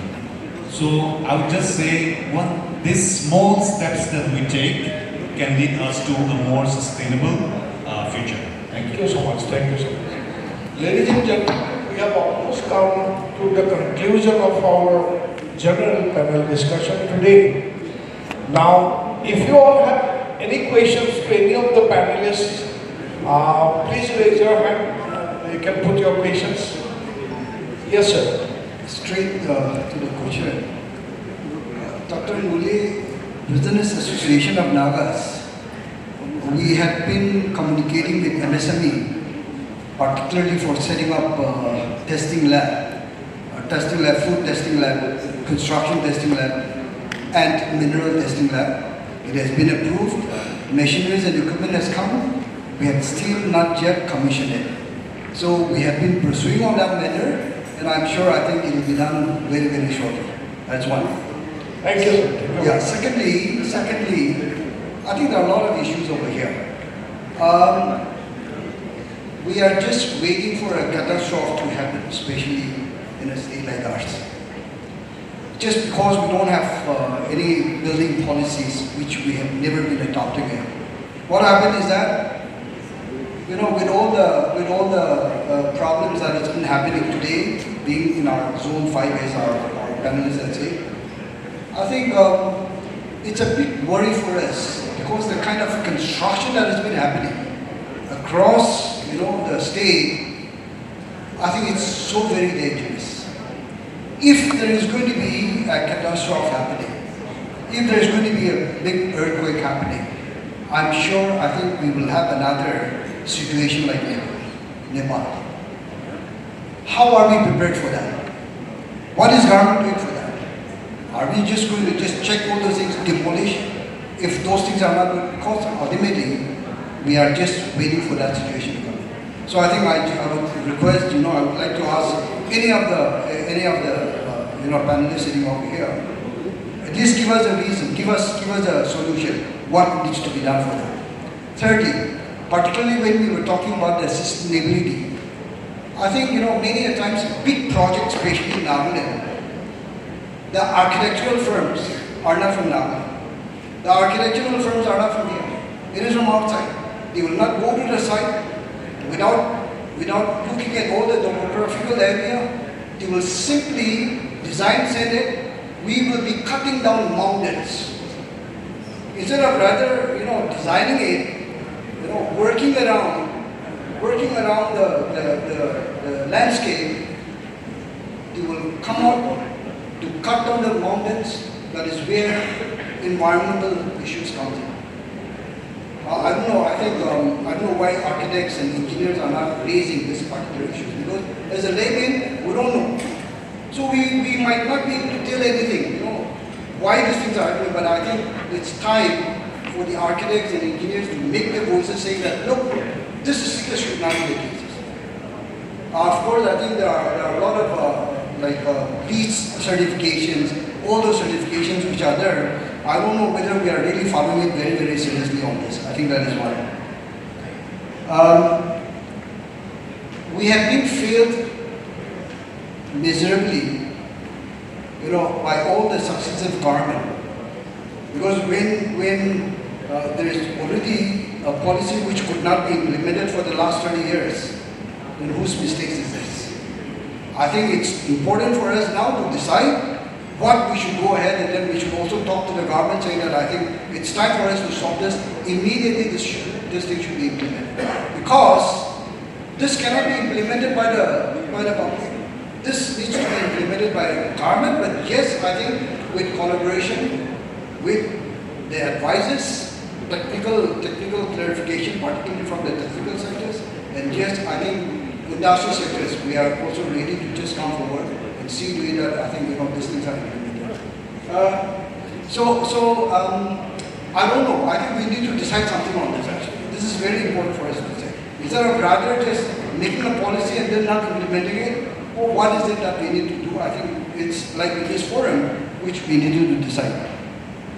So I think that is all that I have to say, and particularly with the kind of the workmanship that are happening as a layman, we will not be able to go and say that, look, this is an area where which we need rectification.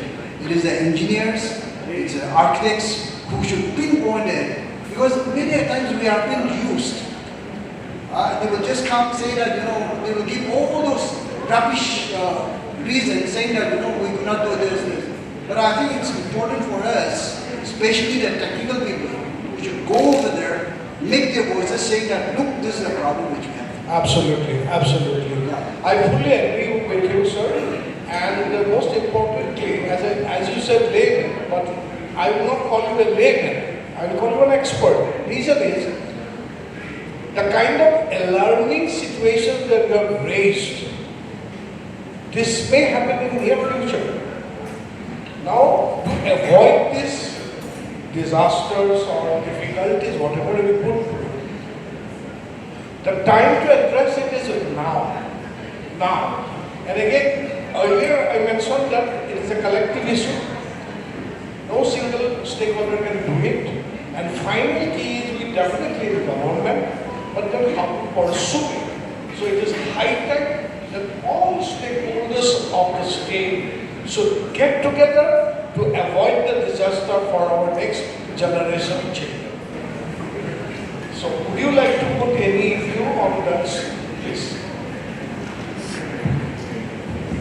Thank you. I think a very valid issue and concern has been raised here. I may not be able to answer all your queries, but some of the things that comes to my mind that may be back in the time.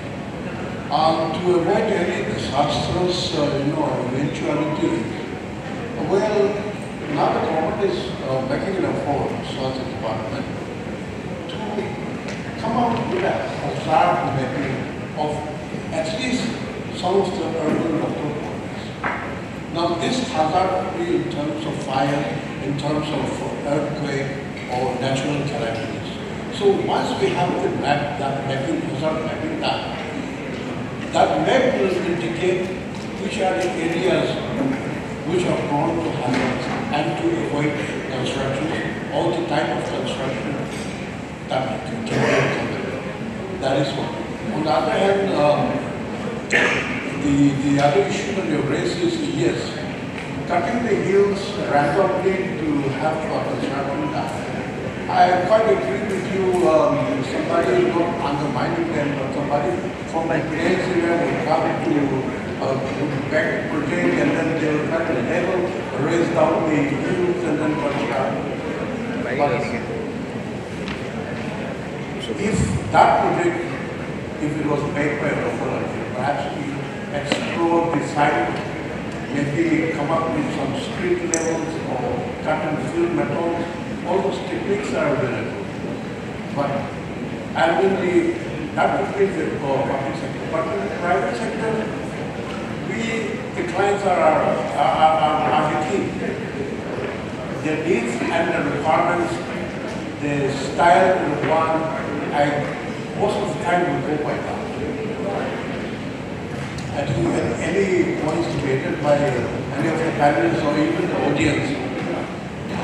Just to compliment on what my co-panelists has already shared, I think one of the questions raised by Sir was that as the government, what are the preparedness that the government is doing in case we are hit by such a catastrophe?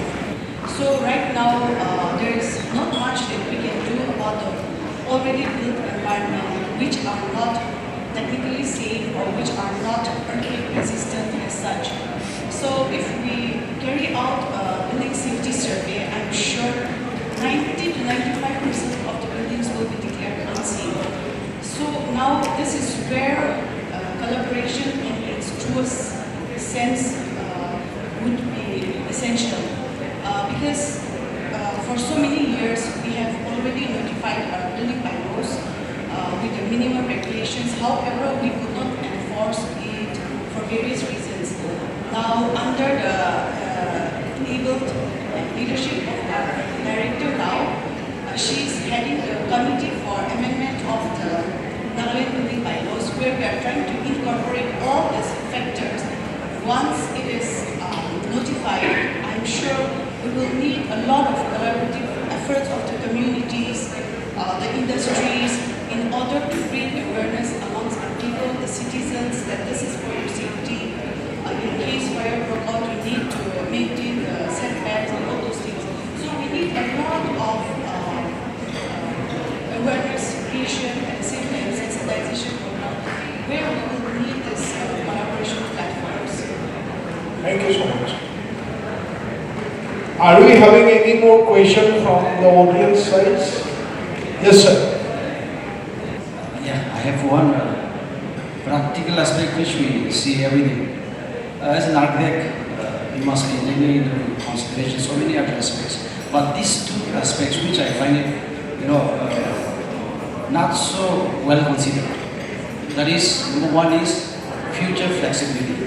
In the sense, future flexibility, future expansion. And the other one is the spaces are not properly planned. So what are the factors hampering the architects to consider these two aspects? Future expansion and spaces are not properly planned. Not properly. As per user needs. Right. Any response from the architects? Future expansion and proper planning, space planning. Actually, the question is, I don't know how to address it, but when we architects, we do a project, if it is just a building, we do consider the future expansions should the client program.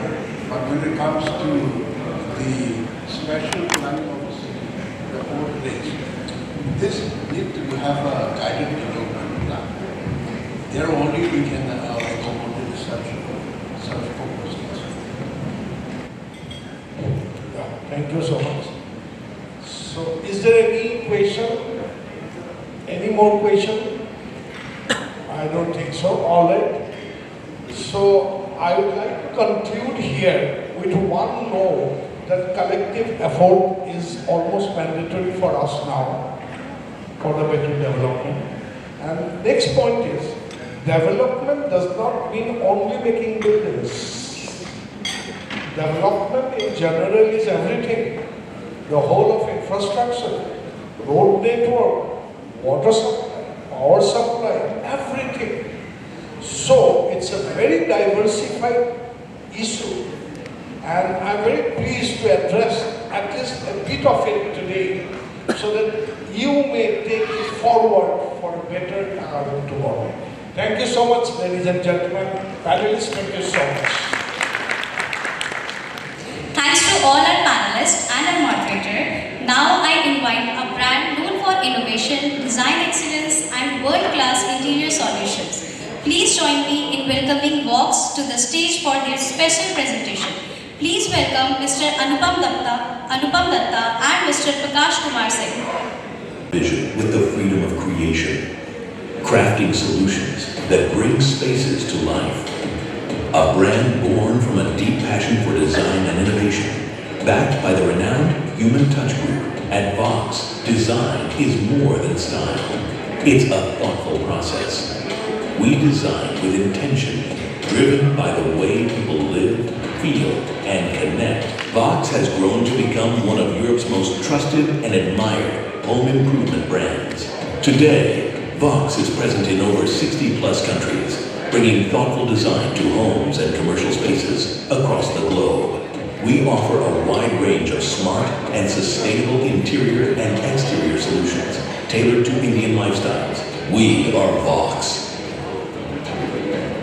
We have 36 years of experience in manufacturing and supplying of polymer-based products. We have done around 25,000 projects across the globe.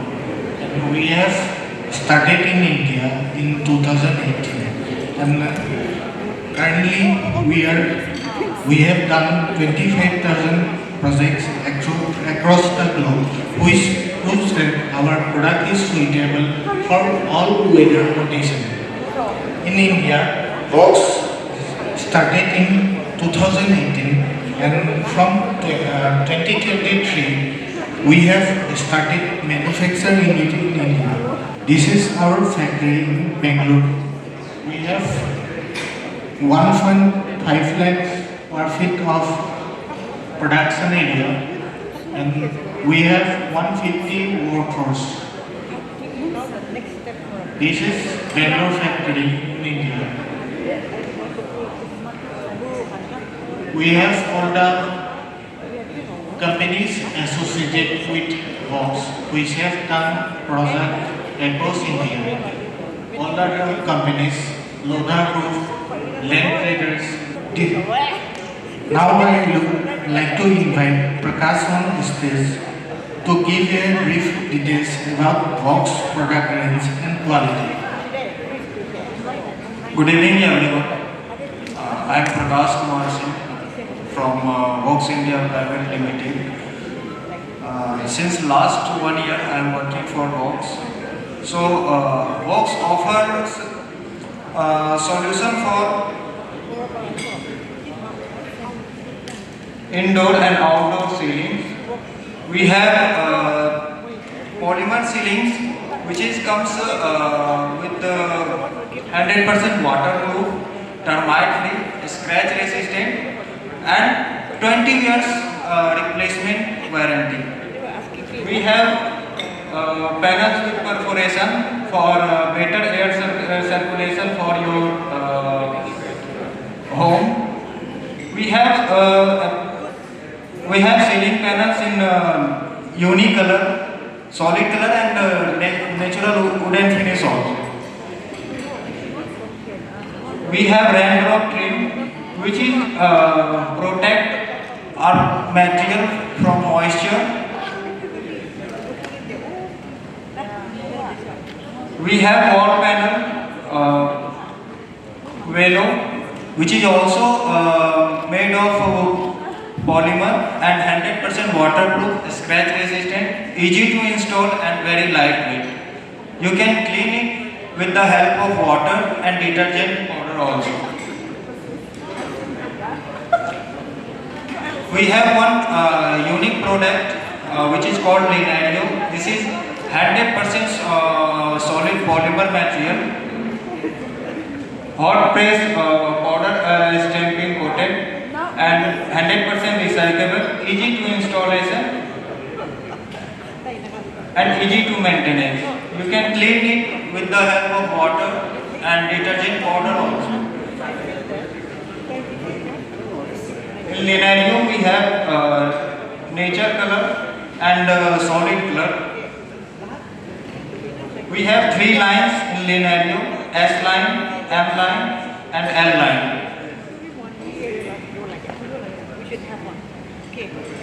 Now Hobbs offers you SPC flooring also, a stone and polymer composite, which is 100% scratch resistant, 100% waterproof, termite free and fire retardant. You can apply water also for maintenance your flooring. Hobbs offers you skirting also for better aesthetic of your floor area. Now I would like to show our Max 3 technology, which is 100% UV protected. You can install it on the exterior facade. This is 100% waterproof, UV protected and scratch resistant.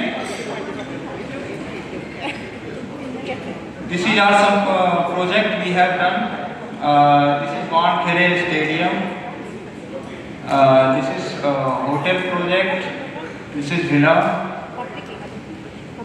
And some celebrity has already used our project, and they are our reputed architect who have already used our product and currently they are using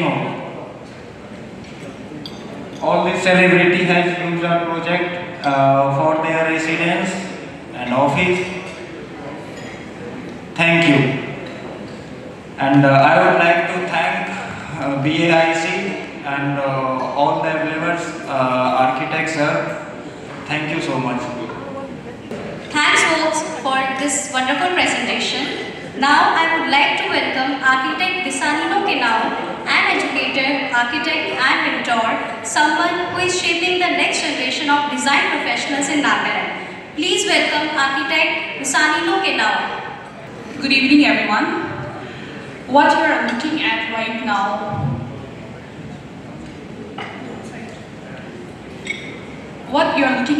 now is not a dream, it's not a science fiction. It is architecture being designed, iterated and realized today with the help of artificial intelligence. How design has evolved from a drafting table to a digital frontier. How AI is not replacing the architect but fundamentally reshaping what it means to design in a built environment. If you see the statistics, 90% according to American Institute of Architects have already crossed the threshold. The question is, do we adopt AI? But how do we leverage the higher order of design, thinking and decision making when it comes to AI? Be it in the planning construction or in the design layouts or management or processing data, AI has covered in all those domains. Now, before we celebrate the solution, let us acknowledge the problem. If you see this diagram, you see how architecture design is being gone from step to step, from design ideation to step friction, to waiting for renders, to review, to modify, and then you wait again. So if you see the traditional workflow, it is very long and tedious. But when it comes to AI, we are reducing all the hours of technical labor. Now let us compare the tables side by side. On one end, you have the traditional CAD. On the other, you have an AI-enhanced workflow. If you see the setup time also, in a traditional, it will be about 4 to 5 hours. Whereas when it comes to AI-enhanced workflow, it's done in minutes, even in rendering also. Right now, just for rendering also, it requires about 2 to 4 hours. But when you see how with AI, it can be done in seconds, even in flexibility, even when it comes to your output style, your human effort. When it comes to traditional, it is very engine defined. when it comes to AI-enhanced workflow, you have infinite number of styles. Now let us see what frictionless architecture framework actually works when it comes to AI.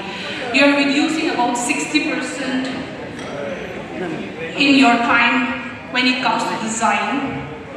And also you have the freedom of zero-cost iteration. Also, it always works on integration. So whatever softwares that we're presently using, be it Revit, be it AutoCAD, be it SketchUp, AI is already embedded in those softwares. When you see the architectural ecosystem, it is never linear. It is always a continuous loop where you see ideations and conceptualization that is working round the clock. Then you have generative design and automation where you can generate thousands and thousands of designs. And performance analysis also where you can simulate structural integrity. Now these are some of the architectural toolkits when it comes to AI, be it from the conceptualization, be it when it comes to planning and feasibility, BIM and automation, visualization. These are some of the toolkits that you can apply. Now, when you see this photo, on A, you see a simple glass curtain wall. And when you see B, it is a perforated metal cladding. So when you are designing to switch from point A to point B, in a traditional workflow, it takes hours and hours. But when it comes to AI, it can be done in seconds. So next time when you go to a client meeting, you are no longer going to say, we will revise the rendering and send it to you next week. Instead, you can just say instantly, let me show you 3 options right now. That is the power of an instant swap. Another example, on the left you see a rough sketch, on the right you see a proper photorealistic rendering. In traditional practice, when you move from left to right, it is going to be long, expensive and risky. But with AI, you can render in minutes and also you can render thousands and thousands of options also. Now, if you see at this building, the curves, the perforations, the way the light responds to the form and culture, you see that in a conventional timeline, an architect would not be able to design in a short span of time, but with AI this is possible. So let me explain what generative design actually works. First is the input, where the architect provides all the parameters. The second is the engine, where AI explores enormous solutions that no human could transverse alone, and the output that you see is an architectural solution that is optimized, innovative, and pushes the creative boundary. So the architect always remains the author, and AI is just an extraordinary instrument. Also, architecture never exists in isolation. Every building that we design has a relationship with the environment. So we have 3 critical sensors. Sensor 1 is weather and energy, where it will process all the historical weather conditions and patterns and suggest the best construction. Number 2 is the material intelligence, where AI will recommend you the best structural materials. And sensor 3 is the passive optimization, where you can automatically place windows, openings, etc. Now this is the capability spectrum, where on one end you have the machine dominant, on the other you have the human dominant. And together it forms a collaborative zone where you can generate ideation, you can design collaboratively and have an accessible optimization. So ending my slide, when you see this image, you see a living tower, you see cascading greenery, you see buildings that breed structures that not serve just for the occupants, but the ecosystem. This is where architecture is headed, and it will not be built by machines alone. It will be built by architects who are bold enough to embrace new tools, wise enough to know their limits, and human enough to keep the person at the center of everything they design. So AI is just an engine, we are the navigators. The tools have changed, but the mission has not. Thank you. Thank you, ma'am, for sharing insights with us. Now I would like to welcome 𝗃𝗏𝗼 Group to take the stage for the presentation. A name associated with vision, growth and impactful contribution, their presence truly adds value to today's gathering. We look forward to an inspiring presentation from Mr. 𝗃𝗏𝗼𝗁. Please welcome him. A very warm good evening to everyone present here. Before I start, I would like to thank everyone for this beautiful opportunity. Today I will be talking about 𝗃𝗏𝗼 Group, the leading real estate developer in Guwahati, specialized in premium residential and commercial projects across the entire northeast region. 𝗃𝗏𝗼 Group was founded in the year 2004 with a legacy of over 2 decades. 𝗃𝗏𝗼 Group has successfully delivered over 1 million square feet of high quality living space ranging from premium units to luxurious gated estates. We are really proud to let everyone know that one of our flagship projects, 𝗃𝗏𝗼 Villa, has recently been awarded with the best residential project for mid-segment non-metro areas. So actually the mission of our group is to provide everyone with transparent first-hand access to premium real estate investment opportunities for the people who prioritize quality and long-term value.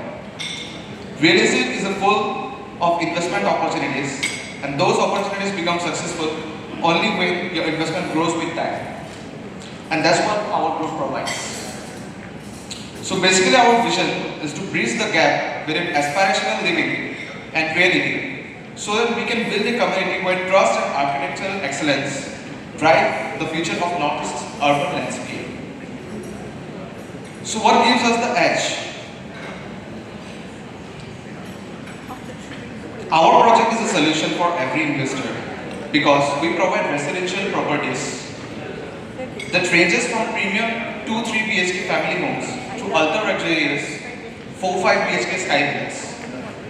If we talk about the commercial spaces that we provide, we have placed those spaces, properties, and in such a strategic way that it will definitely help you generate your ROI.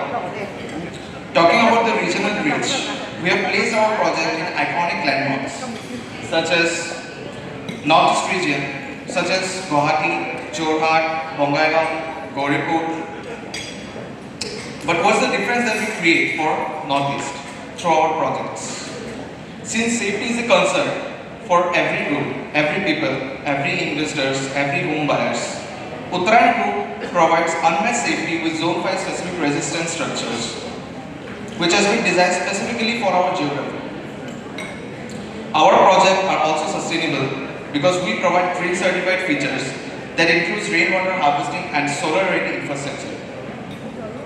We also provide smart living 3-tiered technical security with Vastu positive architectural designs.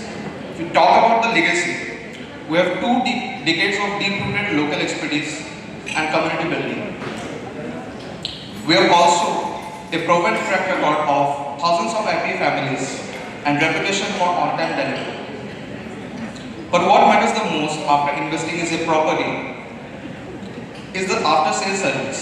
So 𝗃𝗏𝗼 Group provides the localized management with end-to-end support for investors who will be there during the whole process and will be guiding you and assist you in every little step. So let's start with our 10 ongoing projects. So first of all, I'd like to start with 𝗃𝗏𝗼 Dawn Media. It is one of the most ultra luxurious project in the entire Northeast. This project is located in 𝗀𝗁𝗃 near SQA Public School. It is built by Dubai architect. There are a total of 106 units in this project.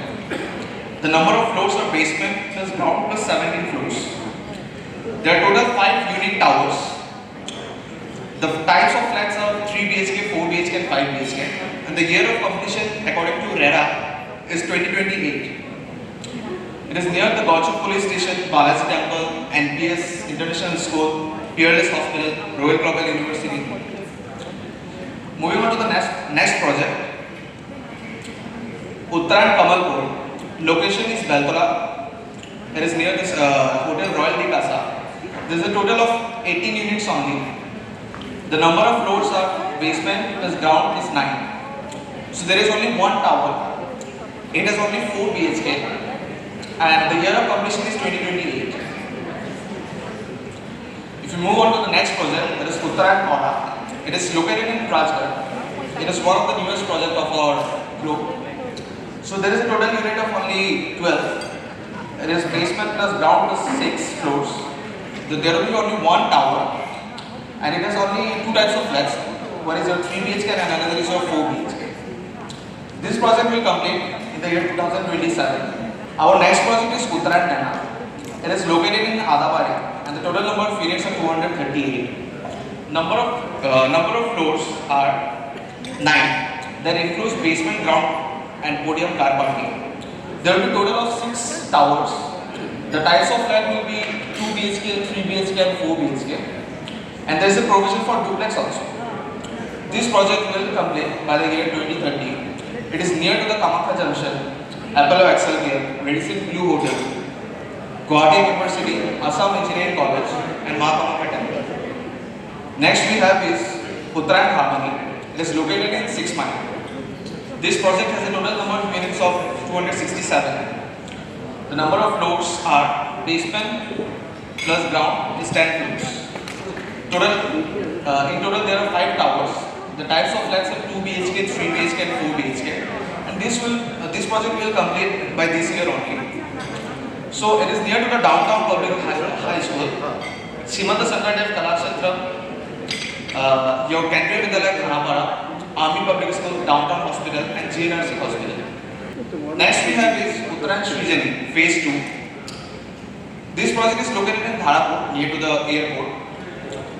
There are a total of 275 units. The number of floors are basement plus ground plus 11. So in total there are 6 towers. Types of flats are 2 BHK, 3 BHK and 4 BHK. So this project will also complete by the year 2030. It is near to the Guwahati Airport, Assam Don Bosco University, your 𝗀𝗁𝗁𝗁𝗁𝗃. Next we have is Vedic Estate. So Vedic Estate is located in 𝗀𝗁𝗁𝗁𝗁𝗁. This project will end next year. So there are a total of 106 units only. The number of floors are basement plus ground plus 8 and there will be only 2 towers in total. Connectivity wise, it is near to the 𝗀𝗁𝗁𝗁𝗁 Police Station, car showrooms, Balaji Temple, your NPS International School, Peerless Hospital, 𝗀𝗁𝗁𝗁𝗁𝗁 University and Delhi Public School. So next we have is Uttarayan Pradip, that is outside Guwahati. It is in Nagaland Road, Jorhat. So there is a total of 42 units only. Basement plus ground plus 6. The number of towers are 2. It has 2 and 3 BHK. Connectivity wise, it is near to the Jorhat Engineering College, Jorhat Gymkhana Club, Jorhat Medical College and Hospital Club with Grand Hotel. Next we have is Uttarayan The Paradise. It is located in Gauripur, Dhubri. So it has a total of 50 units. Number of floors are basement plus ground plus 8. So there is only one tower and the types of flat are 3 BHK. Year of completion is 2026. Connectivity wise, it is near to the 𝗀𝗁𝗁𝗁𝗁 Gauripur Hospital, Gauripur Market, St. Stephen's School, Radha Govinda Mandir, and it is also near to the National Highway. Next we have is Uttarayan Nirvana. It is located in Mayapuri, Bongaigaon. It has a total of 35 units. Number of floors are basement plus ground plus 7. Number of towers is only 1. So the types of flats are 2 BHK and 3 BHK and the year of completion is 2026. So these are our banking partners: PNB, UCO, LIC, Central Bank of India, ICICI, Bank of Maharashtra, Canara Bank, Union Bank of India, SBI, HDFC and Indian Overseas Bank. So I would like to thank you all for listening to me, and I also like to show you one of our video of one project. And if you have any queries, you can visit the stall outside. Thank you.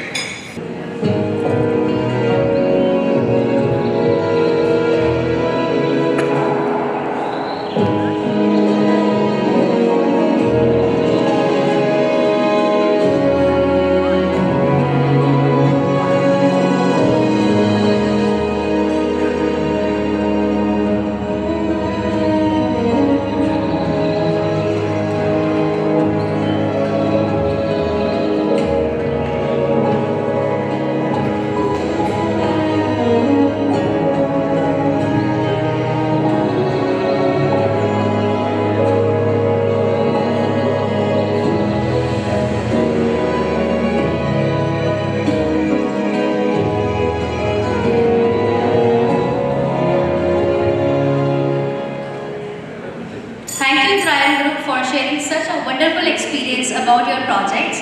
Now I would like to invite our keynote speaker, a respected architect, visionary thinker and industry expert whose work continues to inspire professionals across the industry. Please, may I please invite architect 𝗕𝗔𝗂𝗃 on stage.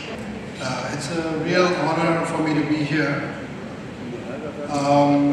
Especially because there are so many distinguished people here, and I just wonder why you would be interested in my journey. But thank you for inviting me. Thank you to Baic and ANA for inviting me here to Dimapur. So to start, we'll start right from the beginning. That's where I was born. In Delhi. That's me, and that is, so when I was born, Sikkim, I'm from Sikkim. Sikkim was still part of India. Sorry, it was not part of India. It was still a country. So that was my father who was commissioned to build the Sikkim embassy. That is my mother's ancestral home in Shillong, so I spent a lot of time in Shillong as well. I went to school in Darjeeling, so that is the North Point School in Darjeeling. I studied at 𝗕𝗏𝗺. I studied architecture in 𝗕𝗏. After that, I lived on a houseboat in Amsterdam doing my master's. Then I lived in New York.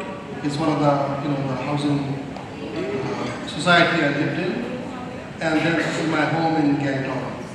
So what I'm trying to say with this is that the places you live have a profound impact on who you are and how you approach life and design and architecture. So I studied architecture here in 𝗕𝗏. I studied urban design in Amsterdam, and then I lived and I worked in New York, where we designed a lot of hotels, a lot of interior houses, etc. And then finally I came to Gangtok. This is a photo of my studio, and we get a lot of people coming from all over the country to work with us, mainly I think because of the view that my office has. During COVID time, COVID was very difficult for a lot of people, but it helped me because I always wanted to teach.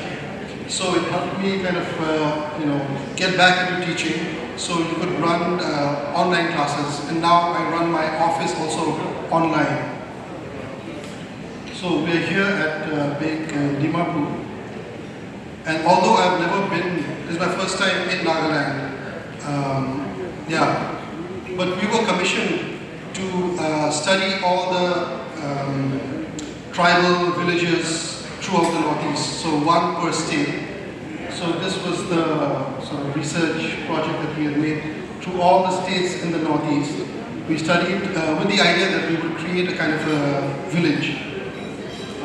So in different states, so we studied different tribes, and it was a very interesting study because it was not just architecture; it was an architect with a kind of a botanist who specialized in bamboo and an anthropologist. So you looked at house form from these three different perspectives. And in Nagaland, they studied the 𝗀𝗏𝗺𝗃 tribe, and they studied historical background. I won't get into a lot of detail, but settlement pattern, impact of house form, the house pattern. It was kind of a very interesting study, and at that time, it was quite a long time ago, 2007, 8. So a study like this had never been conducted before. And also looking at, how the house form was used spatially and which times of day, different parts of the house was used. Very interesting to correlate the anthropology with the architecture. Somehow it never saw the day of light. So that was my sort of introduction to Nagaland. But coming back to architecture, one question that always intrigued me about architecture ever since I was a student was where does form come from? Because architecture is a lot about form. So what is form? In first year we learned form, space, order. I think there are a lot of architects here. I hope. So yeah, form, space, order everybody knows about. And then later on you know form follows function. When you got into practice, you realize that form follows finance. And then when you go a little bit beyond, form follows fiasco. Oscar, I really respect his work. So he says form follows beauty. But something about where you are in the world, which part of the world you are in, I think has a very deep impact on what the form should be. How the topography is, how the hills are, how slopey it is, also should have an impact on it, and then sort of the climate. So form could be a result in the most basic level, a result responding to the geography, topography, and climate. So that I call context, and therefore I have this thesis called form follows context. So context for me is not just it's not just climate, it's not just site boundary, it's not surrounding buildings. Context is also topography, of course, in this context, and then water systems and drainage, ecology and vegetation, culture and collective memory, social practices, ethical responsibility.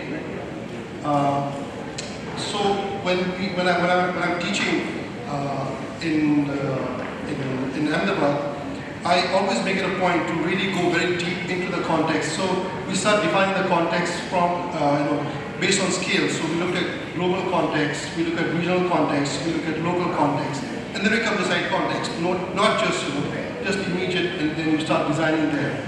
So what I try to say is the architectural form is shaped by its context, emphasizing the dynamic response to the surrounding environment rather than imposing a predetermined design. I'll read this again. At our studio, we prioritize adapting to the context, especially in hilly terrains. By connecting with it holistically, through the projects in our office, PPA, we demonstrate how our approach attempts to integrate with the site's topography, resulting in a built form that harmonizes with its surroundings. So this lecture will explore the symbiotic relationship between architecture and context, highlighting how built forms are informed by the environments. So coming to our topography, it's not dissimilar to yours. I think it's very similar to this. So we have Nepal in front of us, let's say, and you have the high mountains there and to the plains of Bihar. We talked about this, not we, but you talked about this in the panel discussion about this being very seismically active. We are hit by the Bay of Bengal current, and that results in the windward side facing a lot of rain, extensive rain, and Tibet, of course, not facing so much rain. But what happens as a result of all this rain and the fragile topography, ecology is scenes like this, scenarios like this, frequent landslides. This is something that we are faced with continuously. So how should you build in such an environment is a question that we ask ourselves, and I'm sure every architect should be asking. So I've come up with sort of like a 5 principle, let's say, of building in the hills. So first is, what I like to say is to build on slopes and leave, because flat land is so precious, so you don't go and put your building right in the middle of the flat land. So this is a building by 𝗕𝗵𝗺, it's in Sri Lanka, where he puts the building really on the slope. The other point is, it's quite obvious, but you follow the sun and the contours, right? You follow where the sun is. How do you orient your building is very important. Now imagine, this is a slope, and then you cut it. Earlier this was spoken as well, not make a huge cut, but then you cut it in this manner. And this is Renzo Piano's office in Genoa. So I call this cut the ground slightly. There's touch the ground lightly, but this is cut the ground slightly.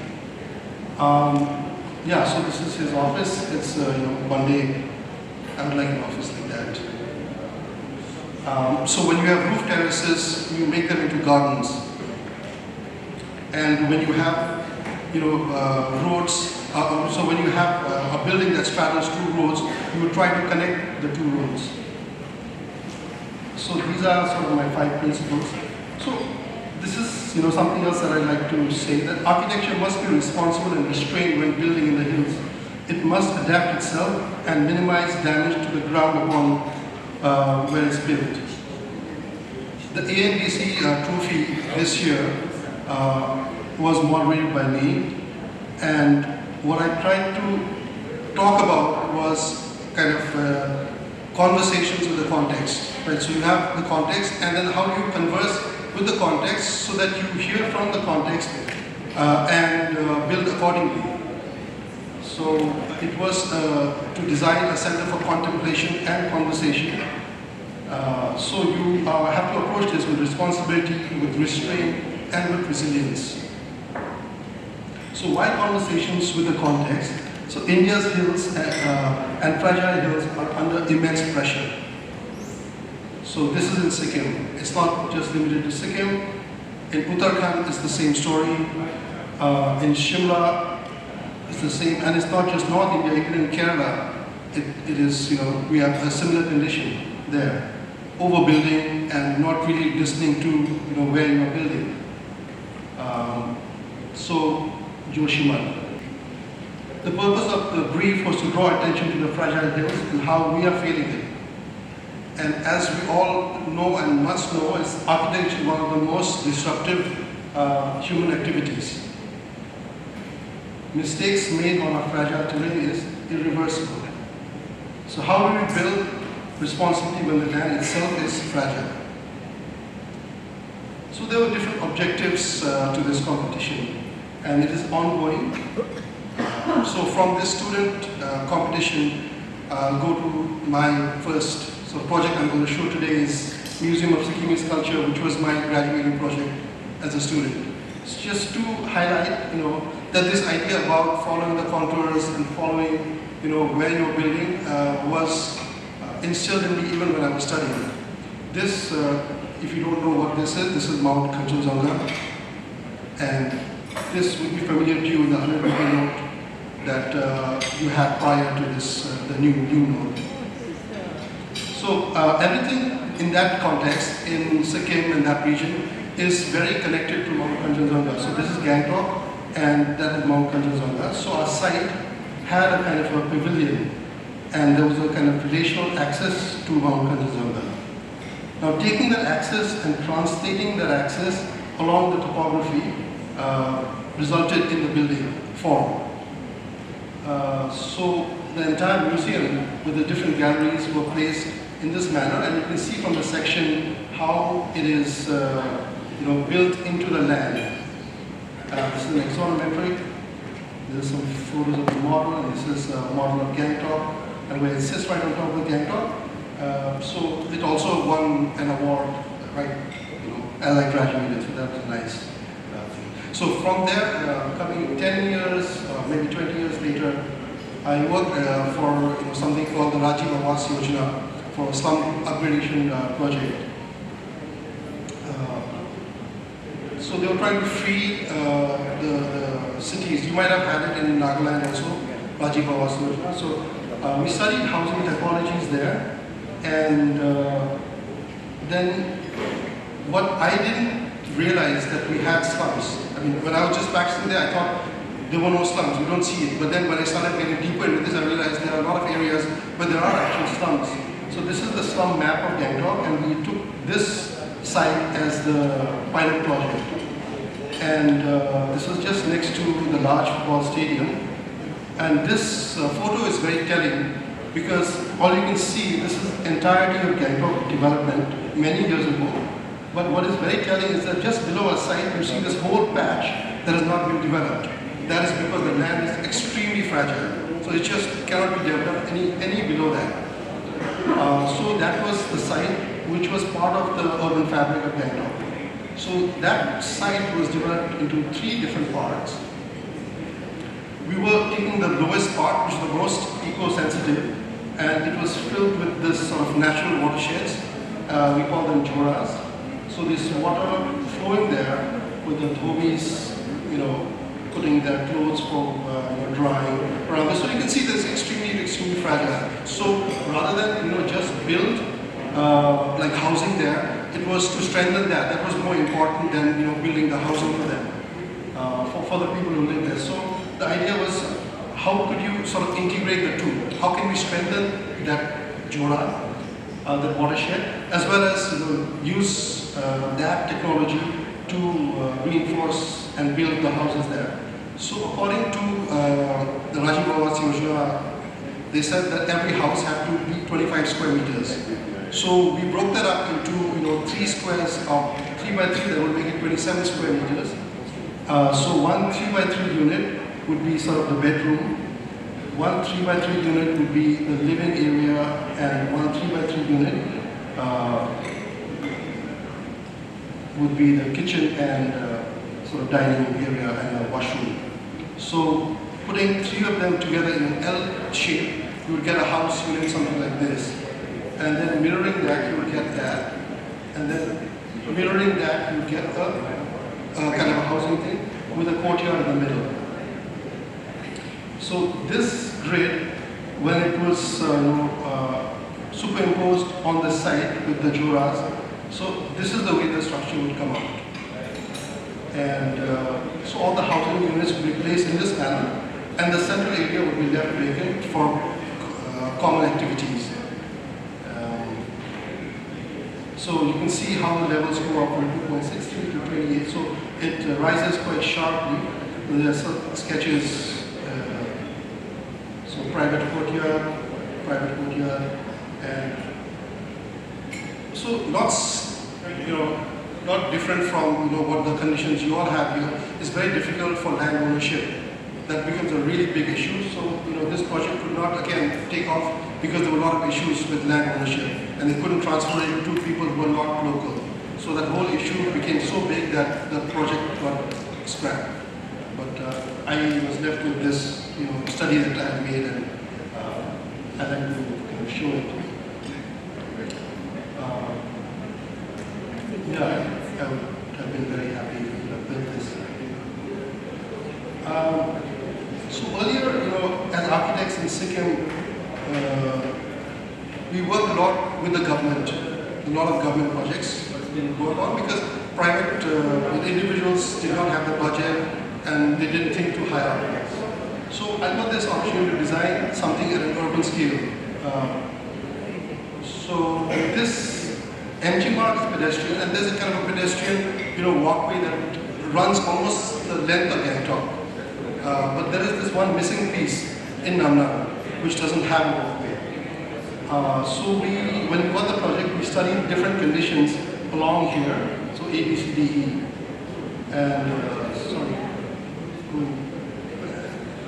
it's the problem is that it is accident prone. It's very narrow, it's very steep, and there's a lot of traffic. And school children use this to go to school, and people use it to go to office. And what they had wanted was actually just sort of like a barricade here. But I told them that people going to school are going to face a lot of problems. So why don't we think about expanding the road? And they said, well, where's the space? There's no space for cars to drive. Where's the space for people? So I said, why don't we, look at this and make a proper retaining wall, and why don't we go beyond the road and steel, cantilever it, and create a kind of a walkway that goes beyond this. Another big problem I have, there, when I walk in umbrella is that I'm always going, up and down, take my umbrella up or down based on who's taller or who's shorter. So I really thought this was a problem. So I proposed this to them, and luckily they accepted that we would just cover the whole walkway. So the entire walkway is just covered, so people can just walk. And so the first part, we said, okay, let's make a kind of a bridge here, and that would be the starting point of the walkway. And then from there, you just keep walking down, and as the project kind of gained momentum, the local politicians got involved, and they said, oh, you should give us a restaurant. Let's design a restaurant. So I said, okay, fine, let's so design a restaurant with some amazing views. Then I think the CM had gone to Las Vegas and he saw a skywalk there. So then the bureaucrats said, give us a skywalk. So we designed a skywalk. So this is kind of the skywalk section. That is the restaurant behind. And we were just trying to give, a nice, decent walking space and some public space for people to sit down, rest, and enjoy the view. And also, it could become a tourist attraction at some level, and some public space for people. So at this point, we thought we would create a kind of a public zone, and so we kind of did a lot of that. We tried to make the bridge, and then we realized that this was private property. So they didn't allow for that bridge to actually get built. But the rest of it, I think, kind of was made possible. They made this skywalk with these amazing views. So thankfully, it's built and it functions really well. Although when we took the photograph, there weren't so many people using this walkway. So it's in the public space. Yet another sort of government building is the 𝗘𝗶𝗺𝗃𝗂𝗍 in Gangtok. In 𝗚𝗏𝗔. 𝗚𝗏𝗔 is the second most important town there. So Gangtok has something called MG Mall, which is a total pedestrian kind of a mall. So they tried something else in 𝗚𝗏𝗔 of similar nature. So that was also a kind of a large public space. So our building was very close to the public space. So I said, why don't we bring that extension into our building as well? It's a large thing, and when you have such a large public space, you need a large parking. I don't know that you need such a large 𝗘𝗶𝗺𝗃𝗂𝗍. They didn't really need a sort of like a 𝗘𝗶𝗺𝗃𝗂𝗍, but they needed parking. So I said, let's create a large parking. Let's create shops, and then you need cold storage and stuff like that. So let's kind of develop this section in this way. And it also straddled two roads. So the idea was to come down, park your car, and go vertically up and exit from there, from the upper road. So you're able to connect the two roads in this manner. So this is the lowest floor plan. So you have all parking at this level. The next floor also parking. And at the third level, you have parking along with some shops in the middle. Then you have shops and parking, cold storage, shops, parking, cold storage. And then when we came up to the top, you had this kind of plaza right on top, which brought the public pedestrian all the way onto this. And then above this, we had some restaurants and some offices. So this was the idea, to have kind of a green building like this. So luckily at the concept stage, they really liked it. They thought it was a great idea, and they went for it. Although they had never seen this before, and I had never built a building with a ramp before. So during construction, I used to take my car and actually see whether my car turned.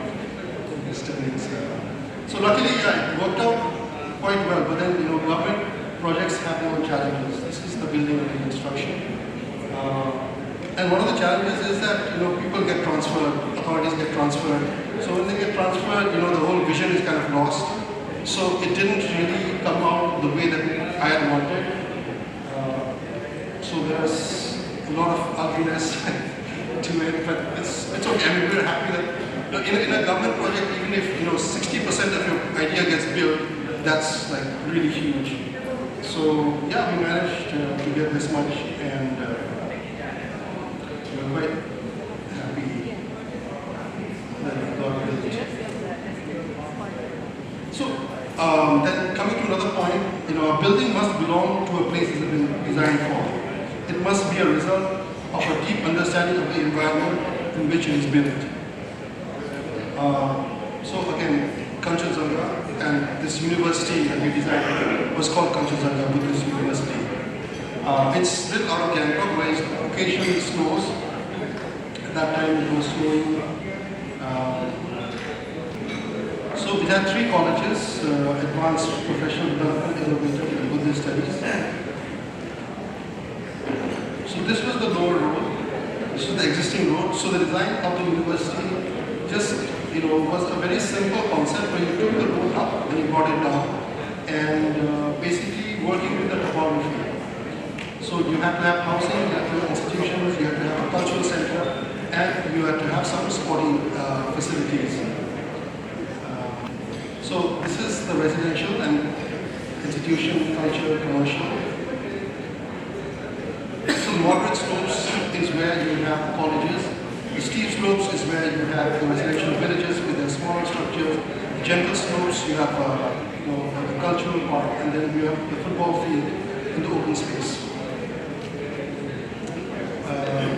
So the colleges were designed as 9 different buildings.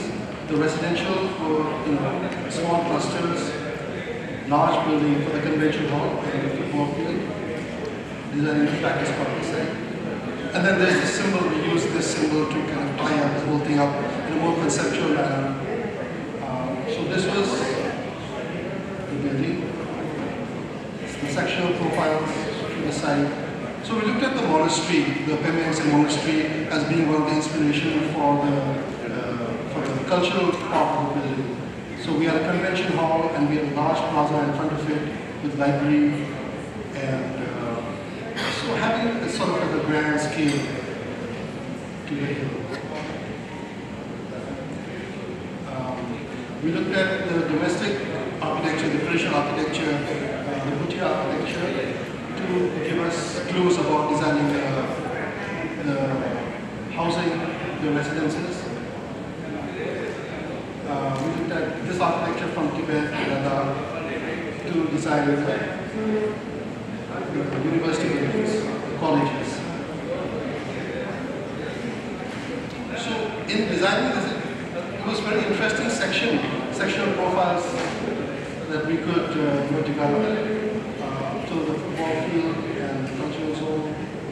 So now we are sort of waiting for the green signal when we can actually get this thing to be built. They are collecting funds. It's a private enterprise, so I think it takes more time. So one of the things also I try to talk about is that when you're designing architecture, must consider the context.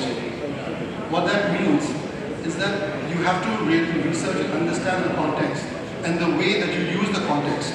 So the first way that we looked at how the context could be looked at or considered is by replicating the context.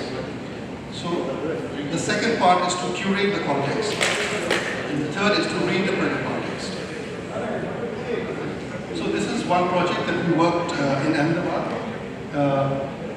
and it looks at the replication of the context. This is a restaurant that we designed in Ahmedabad where we looked at the ruins in North Gujarat.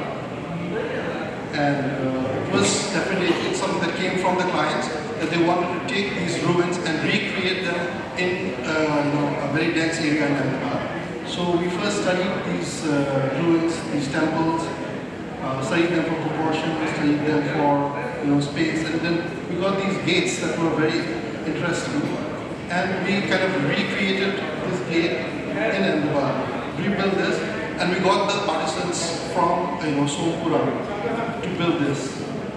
We looked at this, the traditional timber architecture of Gujarat for the reference of the exterior, reference of the interior.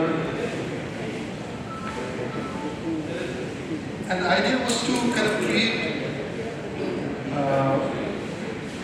these are the panels that were created, and we get very, very detailed study in trying to understand it in the replication of these very beautiful temples and ruins. It's still a mystery to me how I got this project, because coming from so far, it just happened that we were considered to do this project, and then we got the commission. I think, it was because they started with an architect who suggested to them to make a glass roof in the heat of Ahmedabad. So I think the client kind of lost his mind and he said, they are not serious about my project. And I just happened to be in conversation with him and I just gave him some ideas, which he really liked. We were using the sort of, so basically what I told him is, just keep the architecture very minimal, very down, and not really, work to compete against the amazing, beautiful temples. So that's what we did. We just, kept the design to be very, very much in the background and allowed the sort of the temples and these carvings and etc. to really shine. So that would be sort of the replication.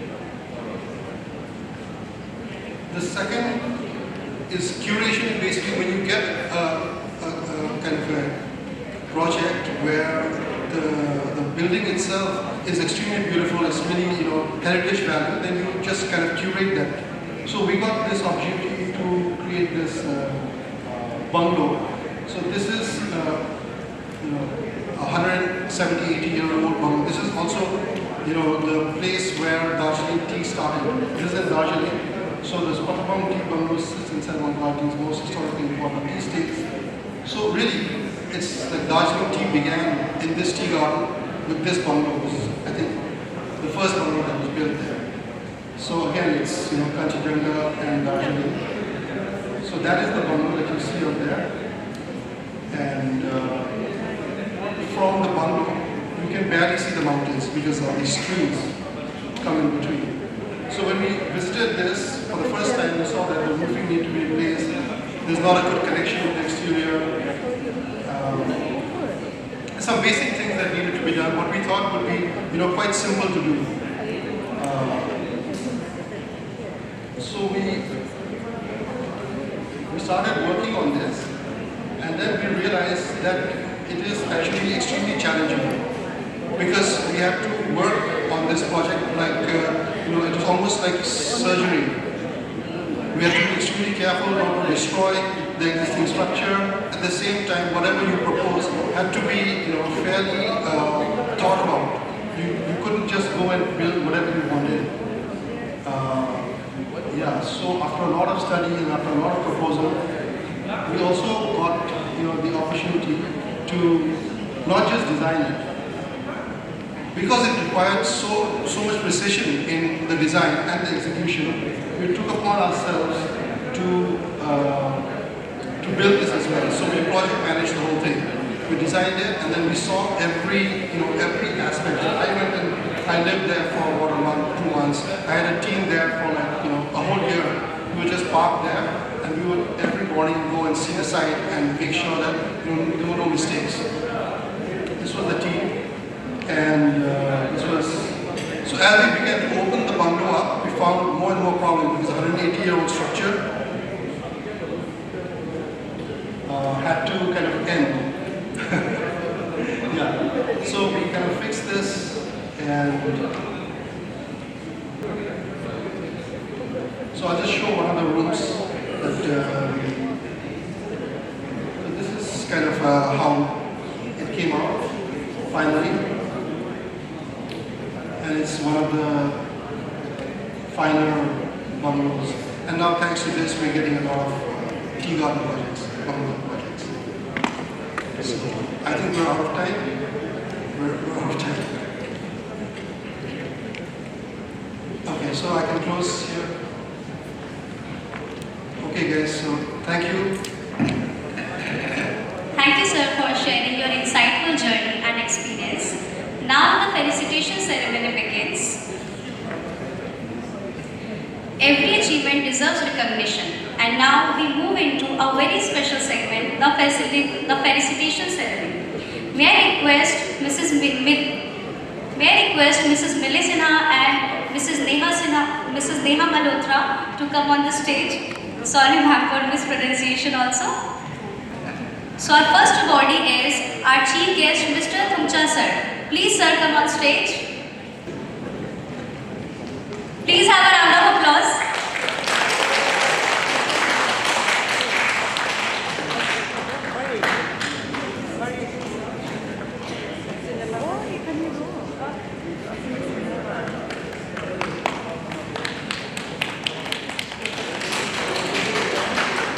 Now our second awardee is architect 𝗃𝗃𝗄𝗏 from Association of Nagaland Architects. Please welcome.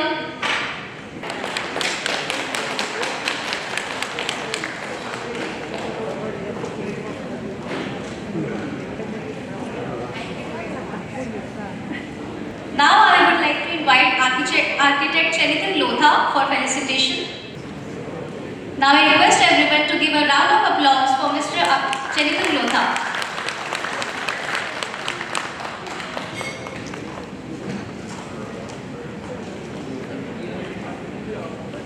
Now I would like to invite the First Lady Architect of Nagaland, Architect 𝗃𝗃𝗄𝗏𝗁𝗁. Please ma'am, come on stage.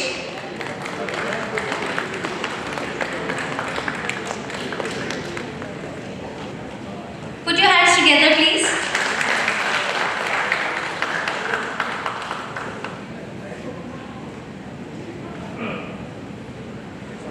Now I would like to invite Architect 𝗃𝗄𝗄𝗁𝗁. Please sir, come on stage.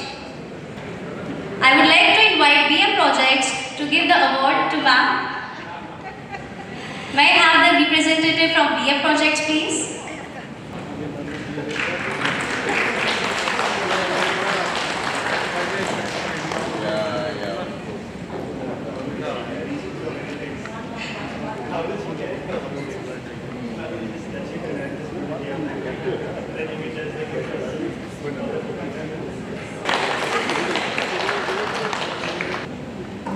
Now I would like to invite Architect 𝗃𝗃𝗄𝗏𝗁𝗁.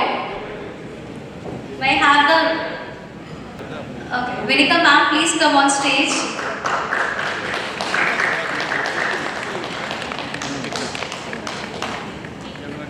Please have a round of applause.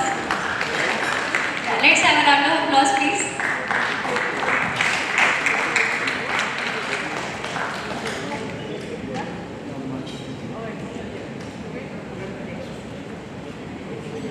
Now I would like to invite Architect 𝗃𝗃𝗄𝗏𝗁𝗁 to receive her award please.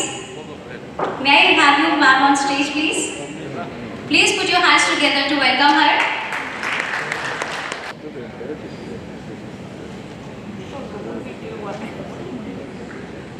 Please give a good round of applause.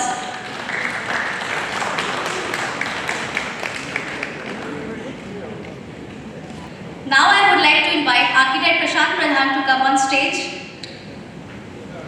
Please put your hands together for him.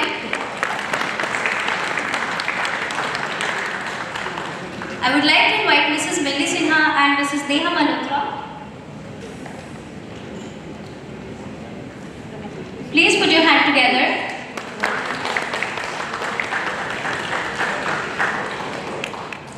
Now I would like to invite President of Meghalaya Architects, Architect 𝗃𝗃𝗄𝗏𝗁𝗁. Please sir, come on stage.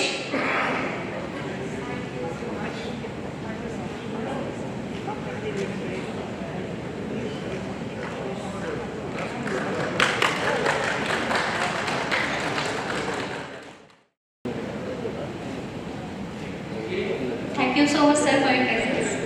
Now I would like to invite Senior Architect from Assam, Architect Rana Mohanty. May I have you sir on stage please? I would like to invite Dimapur to felicitate Architect Rana Mohanty on stage. Please sir, come.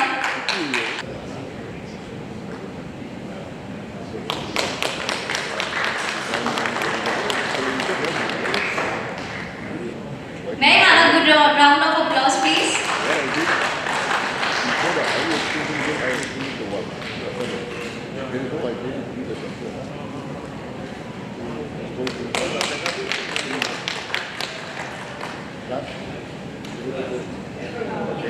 Now I would like to invite Mr. 𝗚𝗂𝗔𝗜𝗖 for felicitation. May I have Architect 𝗃𝗲𝗺𝗃 to felicitate, sir? May I have you, ma'am, on stage, please?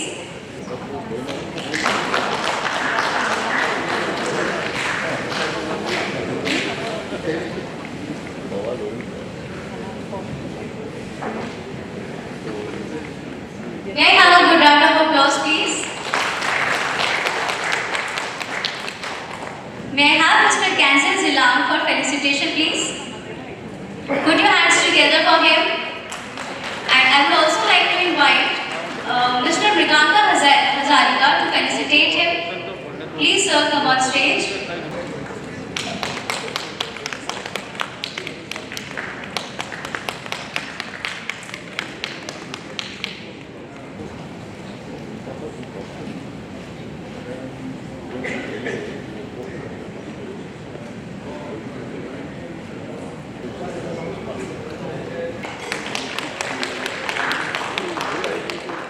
Now I would like to invite Dr. 𝗕𝗂𝗃𝗃 on stage for felicitation.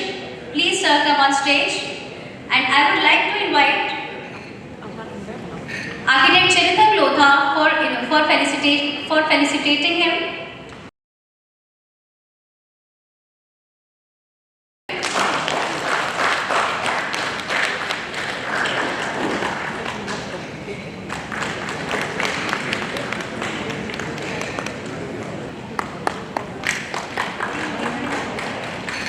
Now I would like to invite Architect 𝗘𝗵𝗄𝗄 on stage, please.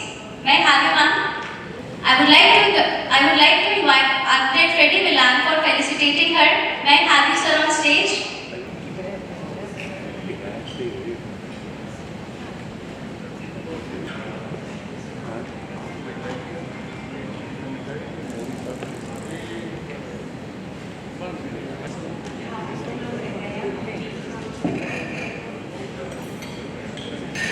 Now I would like to invite Architect 𝗕𝗔𝗂𝗄 for all support. May I have you, ma'am, on stage, please? She has supported us a lot for this Baic Connect event, and we are honored to have her too.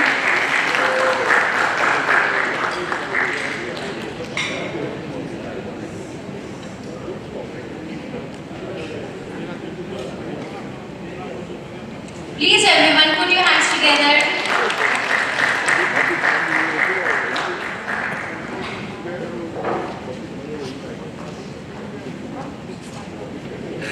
Now I would like to invite founder of 𝗃𝗏𝗃 Group, Mr. 𝗃𝗫𝗃𝗃. Sir, may we have you on stage, please? Please, everyone, put your hands together for him. And now I would like to invite our Architect Prashant Pradhan to felicitate Mr. 𝗃𝗫𝗃𝗃. Please, everyone, put your hands together.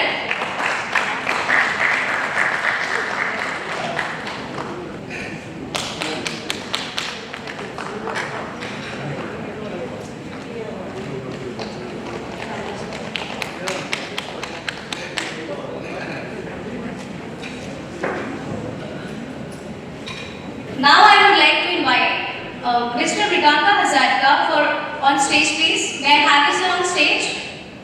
He is the hotelier and ex-president of Hotel and Restaurant Association of Assam and Northeast. To felicitate him, I would like to invite our chief guest, Mr. 𝗃𝗏𝗃𝗃. Sir, please come on stage.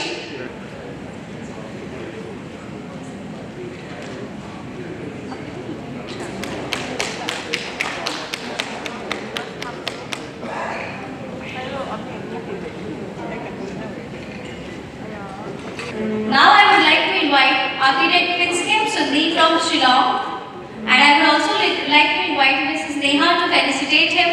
Please, sir, come on stage.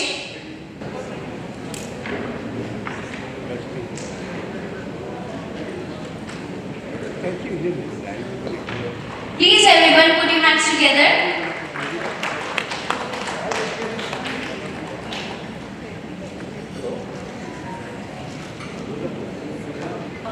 Congratulations to all our awardees and a very thanks to all our dignitaries. And to deliver the closing address, may I invite Mr. 𝗂𝗁𝗃𝗿 from 𝗔𝗵𝗄𝗃 Projects to deliver a closing note. Thanks to all all our partners, every participants and every visionary present here. Special thanks to our title sponsor, 𝗕𝗵𝗺 Projects, our associate partners, Vox and Uttarayan Group. I would also like to thank our branding partners, Ergo and Calista, our digital partner, Highland Dawn Media, and special thanks to our supporting partner, 𝗓𝗏𝘅. Today's event is made possible with the incredible support of our esteemed partners and sponsors and media. Please come on stage. Hello everyone. I'm so grateful that everybody came here today and spent their time to be here for the event. All the esteemed guests, chief guests and the architects and people who were in the panel. So, sir, thank you for being here. Sir, you came all the way from Guwahati. Sir, thank you so much. आज हमारा bake connect Dimapur में हो रहा है, जहाँ पे हमने सब आर्किटेक्ट्स, इंजीनियर्स और इन सबको इनवाइट किया है। इस इवेंट को करने के लिए बेक एग्जीबिशन एंड इवेंट्स ने एक बहुत अच्छा एक नया एक इनिशिएटिव लिया है कि दीमापुर जैसी, ईटानगर जैसे और आगे डिब्रूगढ़ जैसी जगहों पे जाके आर्किटेक्ट्स को, बिल्डिंग्स को बहुत मोटिवेट किया कि आगे आने के लिए जितने भी हमारे आगे लोग आएँ और अच्छी तरीके से ब्रांड्स यहाँ पे आके बहुत अच्छा काम करें और अमेनिटीज़ जितने भी लोग आज जो हेजिटेट होते हैं यहाँ पे स्पेंड करने के लिए, जितने बिल्डर्स हैं, जितने भी लोग बाहर से या इन्वेस्टर्स हैं वो स्पेंड करने के लिए हेजिटेट होते हैं, they will definitely come and spend in the infrastructure of Dimapur and Nagaland. So sir कुछ आप बताइए, आपको कैसा लगा ये हमारा इवेंट और इससे किस तरीके से और हम आगे ग्रोथ कर सकते हैं, आई मीन नागालैंड की, दीमापुर की और जितनी भी हमारी यहाँ की स्टेट्स हैं उनको कैसे ग्रोथ में हेल्प हो सकती है sir, please. Yeah, sure. In fact, it is a privilege for me to be a part of this BAIC Connect Dimapur 2026. It's something new to me. It's a lot of architects, professionals have gathered here this evening to discuss on the way forward, future planning in Nagaland. So it's a very good opportunity for all of us. Especially the architects, and I want to thank the organizers. You have done a wonderful job here, and I'm sure this will continue even in the future. Thank you so much. Yeah. Thank you so much for the wonderful word sir. Definitely हम दीमापुर में और भी शायद next time और भी एक बड़ा event लेके आएंगे। इफ़ हमें मार्केट का सपोर्ट मिला, गवर्नमेंट का सपोर्ट मिला, अगर और भी सपोर्ट हमें एजेंसीज करेंगी तो डेफिनेटली हम यहाँ पे एक बहुत बड़ा इवेंट लेके आएंगे नेक्स्ट टाइम, जो पूरी ग्रोथ के लिए, पूरी फर्टर्निटी के लिए, पूरी इंफ्रास्ट्रक्चर के लिए वो बहुत ही ज़्यादा महत्वपूर्ण रहेगा। Thank you so much. Hello sir, my name is 𝗓𝗏𝗄𝗿 and can you please tell us about this event? What's your experience about the Baic Connect event? Okay. Hello, myself Engineer 𝗘𝗶𝗺. I come on behalf of the Civil Engineers Association of Nagaland, and I want to say that we are very thankful for Baic Connect to actually come to Nagaland within our state, and we are very thankful for Baic Connect to actually coming to Dimapur and hosting such a wonderful event, bringing such important members from all walks of life, especially from the architectural background, the civil engineering department, the contractors, along with the industries department. We are very hopeful that this event will bear fruit very soon. Thank you so much sir. Sir, should we conduct the Baic Connect event again in Dimapur? Definitely. I would say definitely yes. Sir, thank you so much. Would you like to attend our main event in Guwahati? If given the opportunity, I would be very happy to attend the event there. Oh, thank you so much, sir. Hello, sir. My name is 𝗓𝗏𝗄𝗿. Can you please tell us about your experience about this event? Yes. Hi everyone. I'm Architect Shan from Nagaland.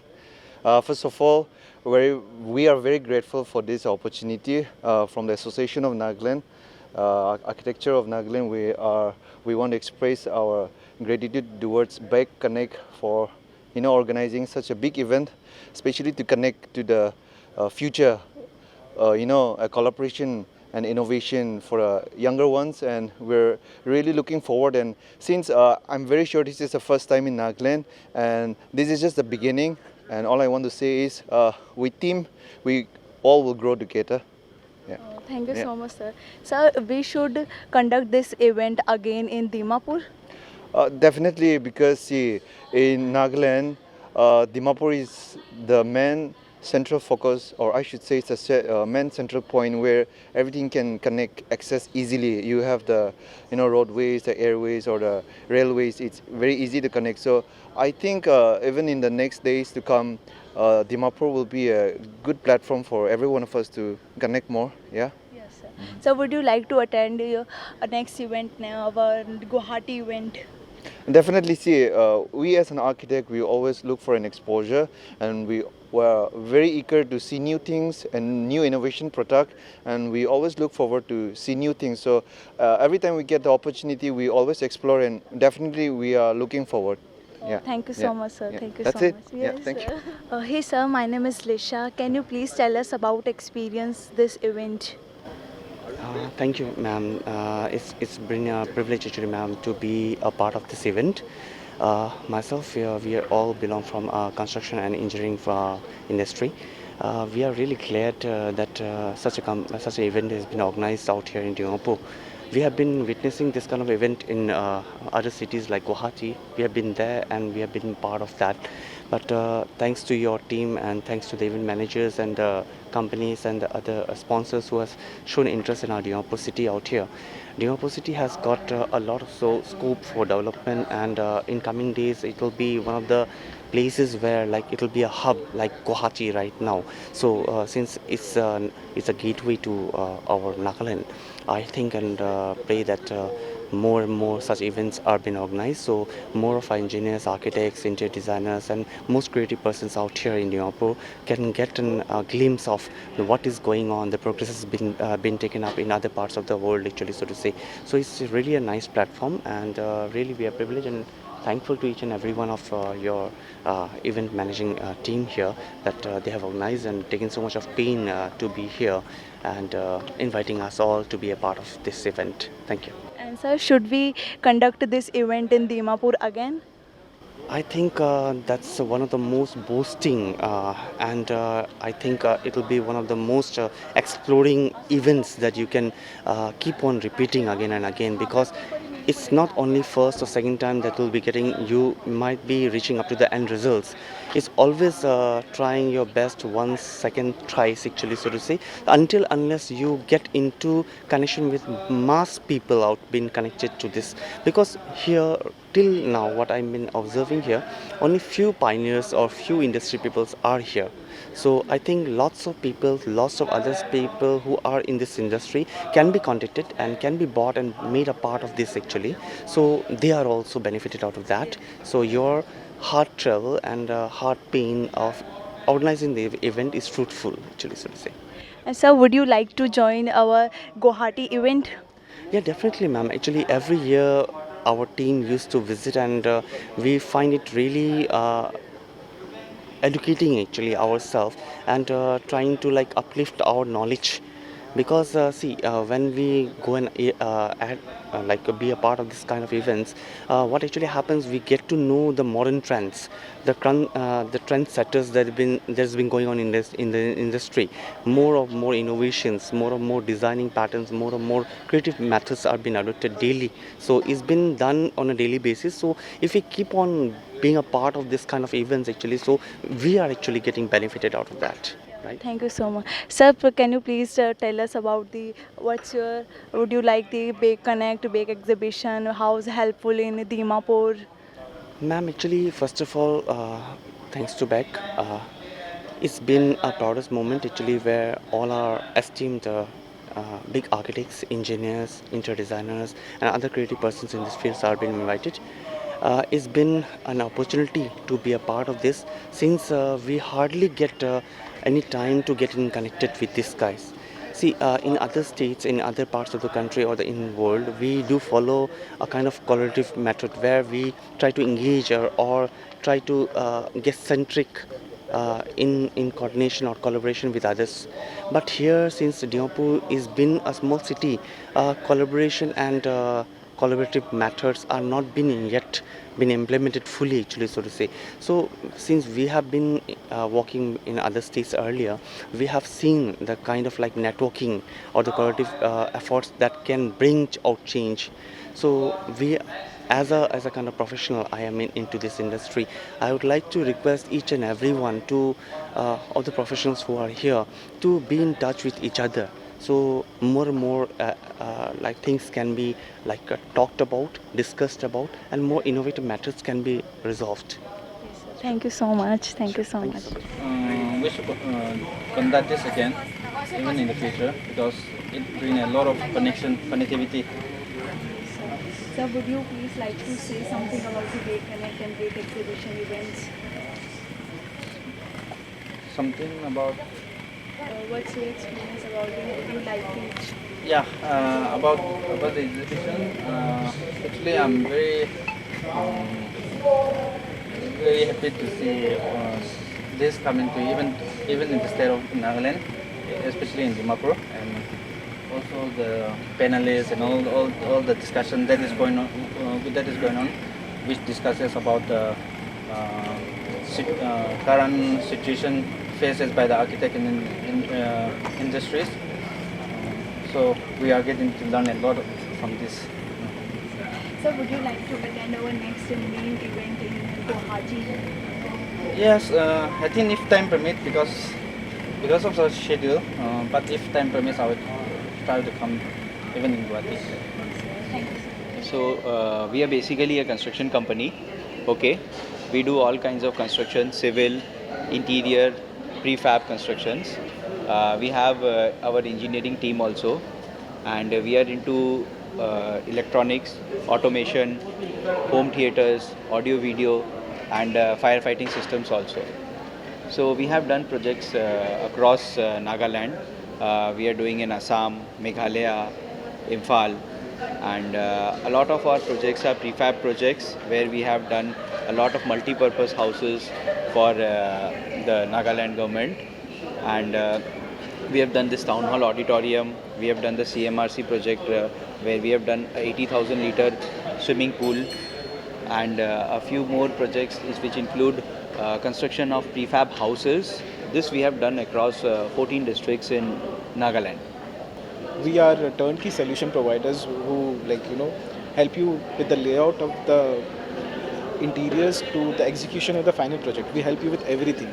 Whatever requirement you have, if you are planning a project, or if you are in the region who is willing to take up in this industry or in this sector, you can get in touch with us. You have all our details in the screen. You will get all the details with the organizers, and we'll be happy to help you. Or even a chatting session, we'll be happy to help you. Yeah.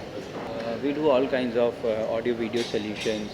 So we do audio video solutions specifically for residential houses, which include home theaters. We do it for large scale auditoriums. We do it for cinema halls, banquet halls. So specific to the structure of the area and the client's requirement, we provide the solutions. And in addition to this, we provide automation lights also. So based on your mood, based on the occasion, the lighting system can be customized just at the tip of your fingers. Everything will be remote controlled. The experience was great. It has been a fantabulous experience. Dimapur has always been a good city for us, and connecting with Baic Connect in Dimapur especially has been a wonderful experience. We would like to thank the organizers for organizing such a pretty event.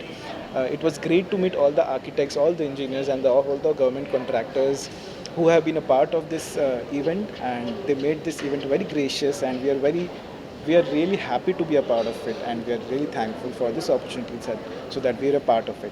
Thank you. Thank you. Hello, my name is Anupam. I am from Vox India, and he is my colleague, 𝗃𝗃 𝗂𝗃𝗃.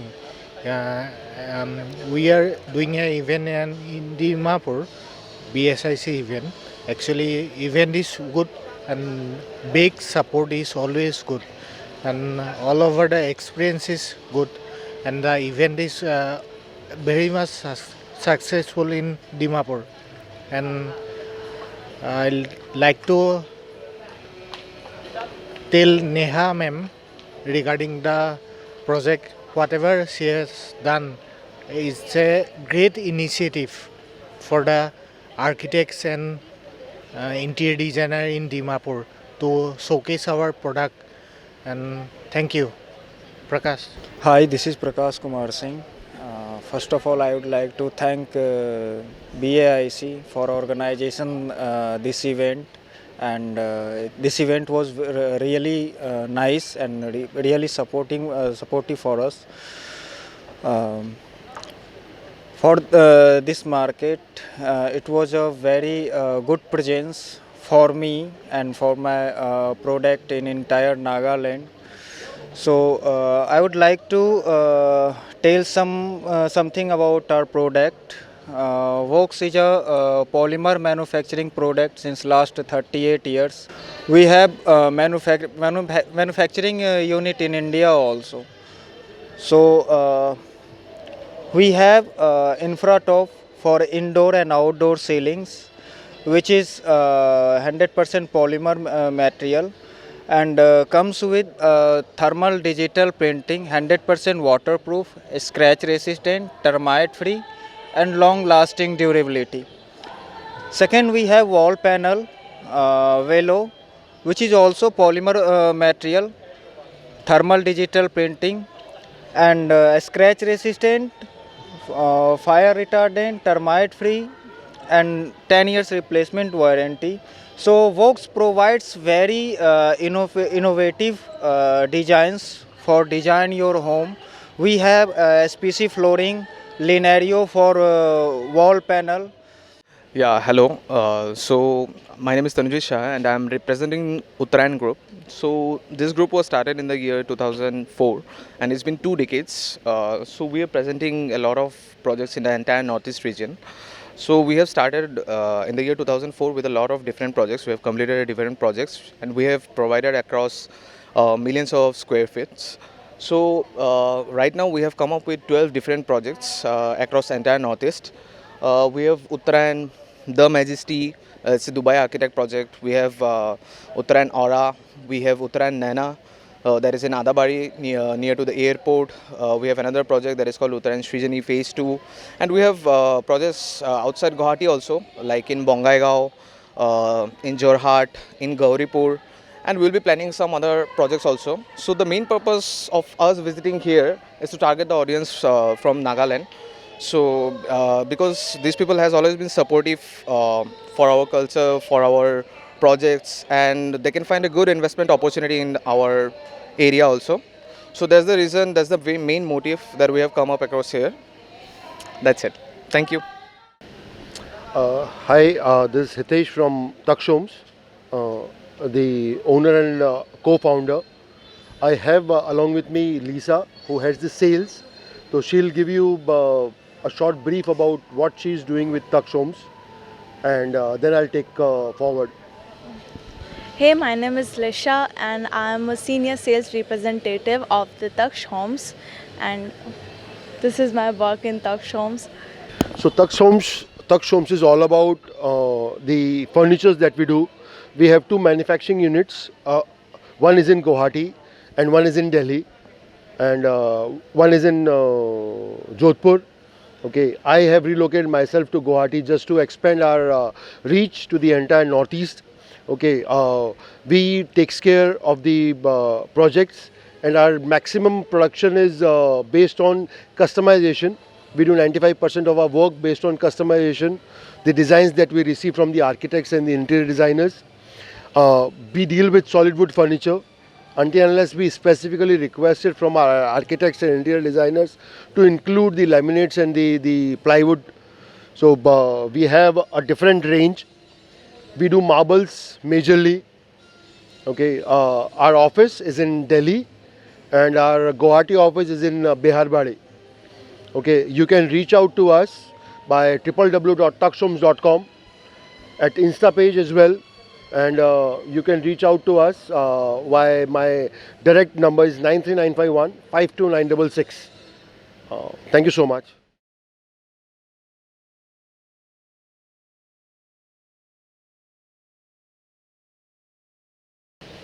Yeah, we participate first time in the Baic, and it's a good, it's a good response from the architects and contractors, consultants, and it's a great event.